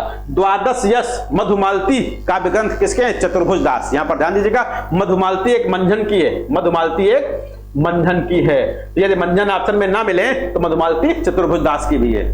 गौड़ीय संप्रदाय के रचनाकार कौन है? कृष्ण चैतन्य। रचनाकार नहीं, गौड़ीय संप्रदाय के प्रवर्तक। तो कौन हो जाएंगे? कृष्ण चैतन्य हो जाएंगे। किस संप्रदाय को टट्टी संप्रदाय कहा जाता है? तो हरिदासी या सखी संप्रदाय। हरिदासी या सखी संप्रदाय को टटिया या टट्टी संप्रदाय भी कहा जाता है। मंजन कहां के रहने वाले थे? चुनार के। सुजान किस प्रेमाख्यान का नायक है? चित्रावली का। माधव हम परिणाम निराशा, विद्यापति की पंक्ति है। माधव हम परिणाम निराशा, ये विद्यापति की पंक्ति है। किस भक्तकालीन कवि ने नायिका भेद की रचना की? नायिका भेद की रचना करने वाले कौन थे? सूरदास जी। मीरा का निधन कहां पर हुआ था? द्वारका। द्वारका के रणछोड़दास मंदिर में। कहां पर? द्वारका के रणछोड़दास मंदिर में ही कृष्ण की मूर्ति में शायद ये समा गई थी, ऐसा कुछ कहा जाता है। किसके बारे में? मीरा के बारे में। द्रुपद गायन का संबंध किस भाषा से है? ब्रज भाषा से। अवधी भाषा का अपना छंद कौन सा है? बरवय है। निम्बार्काचार्य का वास्तविक नाम क्या है? नियमानंद। निम्बार्काचार्य का वास्तविक नाम क्या है? नियमानंद। ध्यान दीजिएगा, निम्बार्काचार्य का कौन सा मत है? द्वैता द्वैतवाद। कौन सा? द्वैता द्वैतवाद, भेदा भेदवाद निम्बार्काचार्य का है। और यदि पूछ लिया अरे रहीमदास नहीं आएंगे भैया, सूरदास आएंगे। रचना है आप बता रहे हो, रचना नहीं। नायिका भेद कहां पर आया? साहित्य लहरी में। कहां पर? साहित्य लहरी में आया है। तो यहां पर क्या है, नियमानंद का नाम याद रखिएगा। यदि भेदा भेदवाद या द्वैता द्वैतवाद कह दिया जाए कि प्रवर्तक कौन है और वहां पर आसन नियमानंद रख दिया जाए, बहुत लोग गड़बड़ कर देंगे। निम्बार्काचार्य भी याद रहेगा और किसका याद रखना? नियमानंद को भी याद रखना है। निम्बार्क संप्रदाय का कवि नहीं है, ध्रुवदास इस संप्रदाय के कवि नहीं है भाई। युगल शतक श्री भट्ट की रचना है, युगल शतक श्री भट्ट की रचना है। वेदांत कौस्तुभ, तो वेदांत कौस्तुभ किसकी रचना है? श्रीनिवासाचार्य की है। लोटा तुलसीदास को लाख टका को मोल किसने लिखा? होलराय ने लिखा है। हितजू को मंगल किसने लिखा? चतुर्भुज दास ने। राधा वल्लभ संप्रदाय का प्रचार प्रसार करने वाले आचार्य हित हरिवंश हैं। छित 84 के रचनाकार हित हरिवंश है। कृष्ण की वंशी का अवतार किसे माना जाता है? हित हरिवंश को। निम्बार्क संप्रदाय की सबसे बड़ी गद्दी कहां पर है? सलेमाबाद। सलेमाबाद में किसकी गद्दी? निम्बार्काचार्य यानी निम्बार्क संप्रदाय की गद्दी है। रस रत्नावली ग्रंथ किसका है? ध्रुवदास का है। नेही नागरीदास की रचना कौन सी है? राधाष्टक है। निजमत सिद्धांत ग्रंथ के रचनाकार किशोरीदास हैं। रसिक अनन्यमाल वृंदावन शतक ये किसकी पुस्तकें हैं? तो भगवत मुदित की हैं। गौरांग अष्टयाम के रचनाकार कौन है? चंद्र गोपाल हैं। धनुष बाणधारी राम के लोक रक्षक स्वरूप की उपासना उत्तर भारत में किसने प्रचलित की? तो ये रामानंद जी हो जाएंगे। राम के दरबार में भेजने के लिए तुलसी ने किस ग्रंथ की रचना की थी? विनय पत्रिका राम को भेजने के लिए लिखी थी। तुलसी की किस रचना में उनके जीवन से संबंधित वृत्तांत अधिक मिलते हैं? तो जीवन से संबंधित वृत्तांत कहां पर मिलते हैं? तो यहां पर कवितावली में मिलेंगे। लेकिन तुलसीदास की भावना को समझने के, तुलसीदास को समझने के लिए कौन सी पुस्तक पढ़नी चाहिए भैया? तुलसीदास को समझने के लिए कौन सी पुस्तक? रामायण। अरे विनय पत्रिका पढ़ना है भाई, विनय पत्रिका। तुलसीदास के जीवन के बारे में जानना है तो आप कवितावली पढ़ोगे, लेकिन तुलसीदास को जानना है तो नहीं, रामचरितमानस नहीं, राम को जानना है। तुलसी के राम को जानने के लिए रामचरितमानस पढ़ना है। तुलसी के राम को जानने के लिए रामचरितमानस पढ़ना है। तुलसी को जानने के लिए विनय पत्रिका पढ़नी है। कौन सी? विनय पत्रिका। निमाई, विशंभर, गौरांग इत्यादि अन्य नाम किसके हैं? तो कृष्ण चैतन्य महाप्रभु के हैं। आदिवासी गीत गोविंद भाषा रचनाएं किसकी हैं? राम राय की हैं। माधवदास माधुरी की रचना किसने की? केली माधुरी, वंशीवट माधुरी और वृंदावन माधुरी नामक रचनाएं माधवदास माधुरी ने की है। भक्ति रस बोधनी की रचनाकार कौन है? प्रियादास। तो यहां पर भक्ति रस बोधनी की रचनाकार कौन है? प्रियादास हो जाएंगे। किसका? आदिवाणी। कौन सा? अच्छा ये वासी का वाणी, वाणी का मतलब वचन से है। अगला आ गया चैतन्य संप्रदाय या गौड़ीय संप्रदाय के कवि। इसमें कई कवि हो जाएंगे, जो ऑप्शन में थे वही यहां पर दिए गए। चंद्र गोपाल, सूरदास, मदन मोहन, गदाधर भट्ट हैं इसके। जिस समय मुसलमान भारत में आए, जिस समय मुसलमान भारत में आए उस समय सच्चे धर्मभाव का बहुत ह्रास हो गया था। परिवर्तन के लिए बहुत बड़े धक्कों की आवश्यकता थी। इसने कहा रामचंद्र शुक्ल जी। रामानंद वर्णाश्रम व्यवस्था को समाज के लिए स्वीकार करते थे, किंतु उपासना के क्षेत्र में नहीं। इस मत इनमें से किसका, यानी यह मत इनमें से किसका है? तो रामचंद्र शुक्ल जी का है। ज्ञान भक्ति का विशद विवेचन तुलसीदास ने अपने रामचरितमानस में कहां पर किया है? तो उत्तरकांड में। कहां पर किया? उत्तरकांड में किया है। आगे बात आती है रामचरितमानस का प्रारंभ तुलसीदास ने कहां किया था? तो रामचरितमानस लिखना प्रारंभ किया था अयोध्या में। कहां पर लिखा? अयोध्या में। और किष्किंधा कांड कहां पर लिखा था? काशी में। किष्किंधा कांड कहां पर? काशी में। सूरदास की रचना में संस्कृत की कोमल कांत पदावली और अनुप्रासों की वह छटा नहीं है जो हम तुलसी की रचना में पाते हैं। किसका कथन है? रामचंद्र शुक्ल जी का। जानकी जी की सखी बनकर रचना करने वाले राम भक्त कवि का नाम बताइए? अग्रदास हैं भाई, जानकी जी की सखी बनकर रचना करने वाले। भाव प्रकाश की रचना किसने किया था? हरिराय ने। भाव प्रकाश हरिराय। अचिंत्य भेदा भेद सिद्धांत की व्यापक धरातल पर प्रतिष्ठा करने वाले आचार्य कौन है? बलदेव विद्याभूषण है। कौन है? बलदेव विद्याभूषण है। गौड़ीय संप्रदाय का दार्शनिक सिद्धांत क्या है? अचिंत्य भेदाभेद। सखी संप्रदाय का कवि कौन नहीं है? ध्रुवदास। द्वैता द्वैतवाद या भेदा भेदवाद किस संप्रदाय का दार्शनिक मत है? निम्बार्क संप्रदाय का। वल्लभाचार्य द्वारा परिवर्तित दर्शन कौन सा है? शुद्धाद्वैतवाद। हे विधिना तो सा अचरा पसारी मांगो जन्म जन्म दीजो याही ब्रज बसिबो, ये किसने कहा है? तो छीत स्वामी। किसने कहा है? छीत स्वामी। यानी बार बार जन्म हमारा हो तो कहां पर हमारा निवास स्थान हो, कहां पर हमारा बसेरा हो? ब्रज में हो। ये किसने कहा? छीत स्वामी ने कहा है। देख गदर हित साहिबी दिल्ली नगर मसान, छिनहि बादशाह वंश की ठसक छाणी रसखान। ये किसके जन्म क्षेत्र से संबंधित है? तो भाई रसखान से। किससे है? रसखान से संबंधित है। तो ये रसखान से संबंधित ये पंक्ति है। देख गदर हित साहिबी, क्या कहा गया? देख गदर हित साहिबी दिल्ली नगर मसान, छिनहि बादशाह वंश की ठसक छाणी रसखान। तो किस पंक्ति की यानी किस रस कवि से संबंधित है? तो रसखान से है और रसखान के द्वारा ही लिखी गई, बहुत फेमस है, इनके जन्म से संबंधित है। रसखान के गुरु का क्या नाम है? विट्ठलनाथ। और रसखान किस संप्रदाय में दीक्षित हुए थे? भैया को बताएगा। रसखान किस संप्रदाय में दीक्षित हुए? निम्बार्क नहीं, संप्रदाय निरपेक्ष थे लेकिन किसी संप्रदाय में दीक्षित हुए थे। किस संप्रदाय में दीक्षित हुए? ऐसा कुछ है? किससे? विट्ठलनाथ। किससे लिए थे? विट्ठलनाथ से। हाँ, रसखान के गुरु देखो आगे, रसखान के गुरु कौन है? विट्ठलनाथ। देखो लिखा ही है, हम लोग वहां पर जा ही नहीं रहे हैं। रसखान के गुरु कौन थे? विट्ठलनाथ जी थे। किसने परंपरा, क्या चीज? नहीं, पुष्टि मार्ग नहीं बात हो रही है, रसखान के गुरु की बात हो रही है। तो रसखान के गुरु कौन है? विट्ठलनाथ जी। रसखान के गुरु कौन है? विट्ठलनाथ हैं। और ये शायद निम्बार्क संप्रदाय या किसी संप्रदाय में दीक्षित हुए, शायद आगे आएगा। निम्बार्क के कोई और संप्रदाय, मुझे याद नहीं आ रहा ठीक से, वही हम पूछ रहे थे। तो किसने परंपरा प्रचलित गेय पदों को त्याग कर कवित्व सवैयों में कृष्ण भक्ति का गान किया था? तो यही है आपके, कौन? रसखान। सवैया लिखा, कवित्व और सवैया लिखा। मीराबाई का जन्म कहां हुआ? चौकड़ी। मीराबाई का जन्म कहां हुआ? चौकड़ी में हुआ था। मन रे परस हरि के चरण, किसने लिखा? मीराबाई। मोर पखा सिर ऊपर राखियों गुंज की माल गरे पहरूंगी, किसने लिखा? रसखान जी ने लिखा। या मुरली मुरली धर की अधरा धरी अधरा धरूंगी, किसने लिखा? रसखान ने लिखा। ये भैया यहां पर कौन सा अलंकार है इसमें? या मुरली मुरली धर की अधरा धरी अधरा धरूंगी, कौन सा अलंकार है? कौन सा? अरे अनुप्रास नहीं है भाई, यमक अलंकार का सुंदर उदाहरण है। यमक, अधरा अधरान, है ना। ध्रुवदास के गुरु कौन है? हित हरिवंश। ध्रुवदास के गुरु कौन है? हित हरिवंश है। ध्रुव चरित खंड काव्य किसका है? नरोत्तम दास का।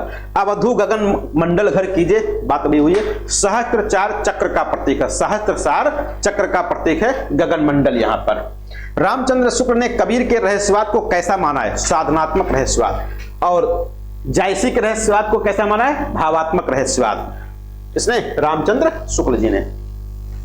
गढ़ पर नीर खीर दुई नदी में दुई नदी का प्रतीकार्थ क्या है? दुई नदी का मतलब यहां पर क्या है? इड़ा और पिंगला। इड़ा और पिंगला। सूफी मत में ईश्वर की भावना स्त्री रूप में की गई है, यह मत किसका है? रामकुमार वर्मा का। जायसी के रहस्यवाद में प्रधानता है भावात्मकता की, भावात्मक रहस्यवाद की। हिंदी के कवियों में यदि कहीं रमणीय सुंदर अद्वैती रहस्यवाद है तो जायसी में, जिसकी भावुकता उच्च कोटि की है, जिसकी भावुकता उच्च कोटि की है, यह कथन किसका है? तो रामचंद्र शुक्ल जी का है। ए रानी मन देखो बिचारी एहि नैहर रहना दिनचारी, ये पंक्ति आचार्य रामचंद्र शुक्ल द्वारा संपादित पद्मावत के किस खंड में है? किस खंड में है? यहां पर ध्यान दीजिएगा, ये पंक्ति है कहां पर? ये पंक्ति पद्मावत में है। पद्मावत के किस खंड में है? तो मानसरोदक खंड। कौन सा खंड है? मानसरोदक खंड है। रामचंद्र शुक्ल जो संपादित किया है उस पुस्तक की बात हो रही है। कबीर की काव्य रचना का मूल उद्देश्य क्या था? लोकहित या समाज सुधार। लोकहित या समाज सुधार। काहे रे नलनी तू कुमलानी तेरे ही नाल सरोवर पानी, इसमें कौन सा अलंकार? तो अन्योक्ति अलंकार। इसका अन्योक्ति। समंदर लागी आग नदिया जली कोयला भाई, देख कबीरा जाग मंची रूखा चढ़ गई। उलट बांसी है। क्या है? उलट बांसी है। किस समीक्षक ने कबीर पर अपनी समीक्षा लिखी? किस समीक्षक ने कबीर पर अपनी समीक्षा लिखी? हजारी प्रसाद द्विवेदी ने, पीतांबर दत्त बर्थवाल ने, परशुराम चतुर्वेदी ने। पद्मावत के पात्र कौन कौन से हैं? रत्नसेन, नागमती, पद्मावती, हीरामन तोता, अलाउद्दीन खिलजी, ये सब आ जाएंगे। तुलसीदास की रचनाएं जानकी मंगल, पार्वती मंगल, श्री कृष्ण गीतावली, ये 3 पुस्तकें यहां पर दी गई, बाकी 12 रचनाएं प्रमाणिक हैं। सूर्य के कृष्ण हैं लीला पुरुषोत्तम। तुलसीदास ने राम राज्य की परिक्रमा किस ग्रंथ में प्रस्तुत की है? तो राम राज्य की कल्पना रामचरितमानस में, और इसी रामचरितमानस से प्रेरित है भाई हमारे मुख्यमंत्री जी योगी जी। धेनु दुहत अति ही रति बाढ़ी, धेनु दुहत अति ही रति बाढ़ी, एक धार दोहन पहुंचावत एक धार जहां प्यारी ठाड़ी। यहां पर कौन सा अलंकार है, कौन सा रस है? तो श्रृंगार रस है। अखियां हरि दर्शन की भूखी, कौन सी शब्द शक्ति है? लक्षणा शब्द शक्ति है। देखिए पंक्ति है किसकी? अखियां हरि दर्शन की भूखी, सूरदास। किसकी है? सूरदास की है। देखियत कालिंदी अतिकारी में कालिंदी का अर्थ क्या है? तो कालिंदी यमुना नदी को कहते हैं क्योंकि इसका जल काला होता है। तुलसीदास ने ब्रज भाषा में कौन सी रचना लिखी है? बहुत सी रचना लिखी है। विनय पत्रिका, दोहावली, कवितावली, है ना, सब रचनाएं किसमें है? तो जानकी मंगल, पार्वती मंगल, तो उसमें अवधि में है। तुलसीदास द्वारा रचित विनय पत्रिका में कितने पद हैं? खूब पूछाता है। तो विनय पत्रिका में 279 पद है, 279। तुलसीदास द्वारा रचित मुक्तक काव्य कौन सा? विनय पत्रिका, कवितावली, दोहावली सब हैं। दूल्हा श्री रघुनाथ बने, दुल्ही से सुंदर मंदिर माही, यहां पर कौन सा है? भाई दूल्हा की बात हो रही है। अब दूल्हा है, दुल्ही है, यानी दुल्हन है, तो श्रृंगार की बात होगी ही, सुंदर सुंदर की बात होगी। उत्तरकांड है रामचरितमानस का 7वां कांड। उत्तरकांड कौन सा है? 7वां कांड, यानी अंतिम कांड है। यहां पर सीधे क्रम पूछ लेते हैं, तीसरा कांड कौन सा है? रामचरितमानस का तीसरा कांड कौन सा है? 5वां कांड कौन सा है? 6ठा कांड कौन सा है? तो यहां पर बहुत ज्यादा परेशान नहीं होना है। कुछ लोग इतने में ही परेशान हो जाते हैं कि हमको क्रम से तो याद है लेकिन 5वां कौन सा हमको नहीं पता है। आपको पेंसिल से पेन से लिख लेना है, फिर वहां से क्रम निर्धारित करना है। मन में क्रम निर्धारित नहीं करना है कि पहला ये है, दूसरा ये, 5वां ये, 6ठा ये, ऐसे नहीं करना, गलत हो जाएगा, दिक्कत हो जाएगी। तो 7 क्रम से लिख लेना है, फिर वहां पर स्थान निर्धारित करना है। तुलसी का प्रमुख काव्य प्रयोजन स्वांता सुखाय है। कीरत भनित भूति भल सोई, सुर सरि सम सब कहाँ हित होई में तुलसी ने किस काव्य प्रयोजन की चर्चा की है? लोक मंगल विधान की, यानी सबका कल्याण की बात की है। सूरदास पुष्ट मार्ग में दीक्षित होते हुए भी सांप्रदायिकता से बहुत दूर थे, यह किसने कहा है? हरवंशलाल शर्मा ने। किसने कहा? हरवंशलाल शर्मा जी ने कहा। मेरो मन अनंत कहां सुख पावे, जैसे उड़ी जहाज को पंछी पुण्य जहाज पर आवे, सूरदास जी कहते हैं। यानी मेरा मन अन्य स्थान पर लगता ही नहीं है, जिस प्रकार से पानी में जहाज पर उड़ता हुआ पंछी बार बार उठ करके वहीं पर आता है। अनन्यता यानी एकनिष्ठ भक्ति जिसको कहते हैं। अभिगत गति कछु कहत नावे, इस पद में सूरदास ने किसका समर्थन किया? सगुण साकार ब्रह्म का, यानी सगुण भक्ति का समर्थन किया है। कौन सा ग्रंथ श्रीमद् भागवत पर आधारित है? सूरसागर। श्रीमद् भागवत पर आधारित है सूरसागर। सूरदास के किस ग्रंथ में रीति तत्व का निरूपण किया गया? तो साहित्य लहरी में रीति तत्व का निरूपण किया गया। प्रभु हो सब पतितन को टीको, इस पंक्ति में भक्त की कौन सी प्रवृत्ति है? आत्मनिवेदन। भरतई होई न राज मधु, विधि हरि हर पद पाई, कबहु की कांजी शीकरन क्षीर सिंधु बिनसाई। यहां पर कौन सा अलंकार है? दृष्टांत अलंकार है। यानी भरत को राजा बनने का मद अहंकार कभी नहीं हो सकता है, भले ही वो ब्रह्मा विष्णु महेश सबका पद पा जाए, है ना। ये कहा गया। किसका? कौन सा अलंकार? दृष्टांत है। कबीर ने कुंडलिनी योग की पारिभाषिक शब्दावली कहां से ली है? नाथ पंथियों से। कहां से? नाथ पंथियों से ली है। कबीर की भाषा का निर्णय करना टेढ़ी खीर है, क्योंकि वह खिचड़ी है। किसने कहा? श्याम सुंदर दास ने। तुलसी की कौन सी रचना प्रमाणिक नहीं है? प्रमाणिक नहीं है। तुलसी की कौन सी रचना प्रमाणिक नहीं है? वैराग्य संदीपनी प्रमाणिक नहीं है क्या भाई? ये तो है। वैराग्य संदीपनी है कि नहीं है भाई? 12 रचनाओं में आती नहीं आती है? आती है ना? नहीं आती है?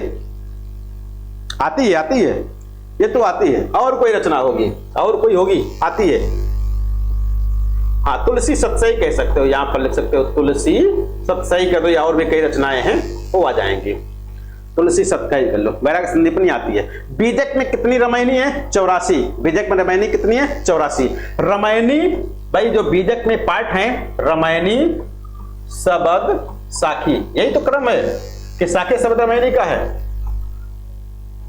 यही क्रम है, याद रखिएगा। कौन कुंडलिनी योग के 6 चक्रों में सम्मिलित है? तो 6 चक्रों में स्वाधिष्ठान, मणिपूरक, विशुद्ध, ये 3 यहां पर दिए गए। चौथा जो होगा वो नहीं होगा।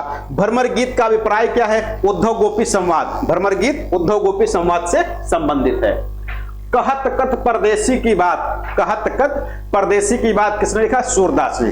न्यौछावर प्राण करे तुलसी बलि जाऊं लला इन बोलन की, ये किसने कहा है? कवितावली में कहा गया है। बालधि विशाल विकराल ज्वाल जाल मानो लंक लीलिबे को काल रसना पसारी है, ये भयानक रस का प्रयोग कहां पर किया गया? कवितावली में। कहां पर? कवितावली में कहा गया। और ये किस रस की अभिव्यक्ति हुई है? भयानक की। किसकी है? भयानक की है। देख करके ही डर लगने लगेगा। प्रेम प्रेम सब को कहत प्रेम न जानत कोय, जो जन जाने प्रेम तो मरे जगत क्यों रोए। कहां पर कहा गया? प्रेम वाटिका में कहा गया। कहां पर कहा गया? प्रेम वाटिका में कहा गया है। कलित ललित माला व जवाहर जड़ा था, चपल चखन वाला चांदनी में खड़ा था, कट तट बिच मेला पीत सेला नवेला, ये अलीबन अलबेला यार मेरा अकेला, यार मेरा अकेला। ये किस ग्रंथ में कहा गया? मदनाष्टक। मदनाष्टक रचनाकार कौन भैया? रहीम दास की पुस्तक हो जाएगी। तो यहां बिल्कुल रहीम दास की पुस्तक हो जाएगी। अरे गलत हो गया, रहीम दास की पुस्तक हो जाएगी मदनाष्टक। अच्छा, मदनाष्टक किस भाषा में है? हाँ, किस भाषा में? खड़ी बोली में है। किसमें है? मदनाष्टक खड़ी बोली में, याद रखिएगा। तो मदनाष्टक हो गया। यानी कि ये बात हो गई हमारी किस पर? भक्ति काल पर। भक्ति काल पर 2 सेशन में हम लोग बातचीत किए हैं। पहला वाला, उसमें से कई क्वेश्चन, कई का मतलब लगभग 30-35 क्वेश्चन ऐसे होंगे, 30-35 यहाँ पर लाइनें होंगी जो पहले वाले में भी थे और यहाँ वाले पर भी थे। ये जो दोबारा आए या तीसरी बार 4 बार आए, कई तो 4-4, 5 बार आ गए। हमने कई बार कोशिश की ना आए, लेकिन फिर भी ये क्वेश्चन इतनी बार पूछे गए कि मजबूरी में यहां पर आ गए और इनको कई बार पढ़ना भी है। तो भक्ति काल हमारे हिसाब से जितना यहां पर बताया गया कल और आज, इन दोनों क्लास में मिलकर के अगर रिवीजन कर लोगे अच्छे से, तो भक्ति काल पर आपका कोई चीज नहीं बचेगा, लगभग कंप्लीट हो जाएगा। अगर परंपरागत क्वेश्चन आते हैं तो बाकी पूछने का सागर है, चाहे जहां से पूछ ले, इसमें कोई दिक्कत वाली बात नहीं है। दूसरा, जैसे हमने आपको ग्रुप पर लिखा भी है कि आपको आखिरी समय में वही पढ़ना है जो आपके पाठ्यक्रम में है। हमारे नोट्स में है इससे मतलब नहीं है या नहीं है, दूसरी किताब में है या नहीं, इससे मतलब नहीं। मतलब ये है कि आप सिलेबस को प्रिंट करा के सामने रखो, जो जो सिलेबस में है उसको पढ़ते चले जाओ, टॉपिक वाइज पढ़ते चले जाओ, उसको काटते चले जाओ कि ये हमने पढ़ लिया काट दो, ये पढ़ लिया काट दो, ये पढ़ लिया काट दो।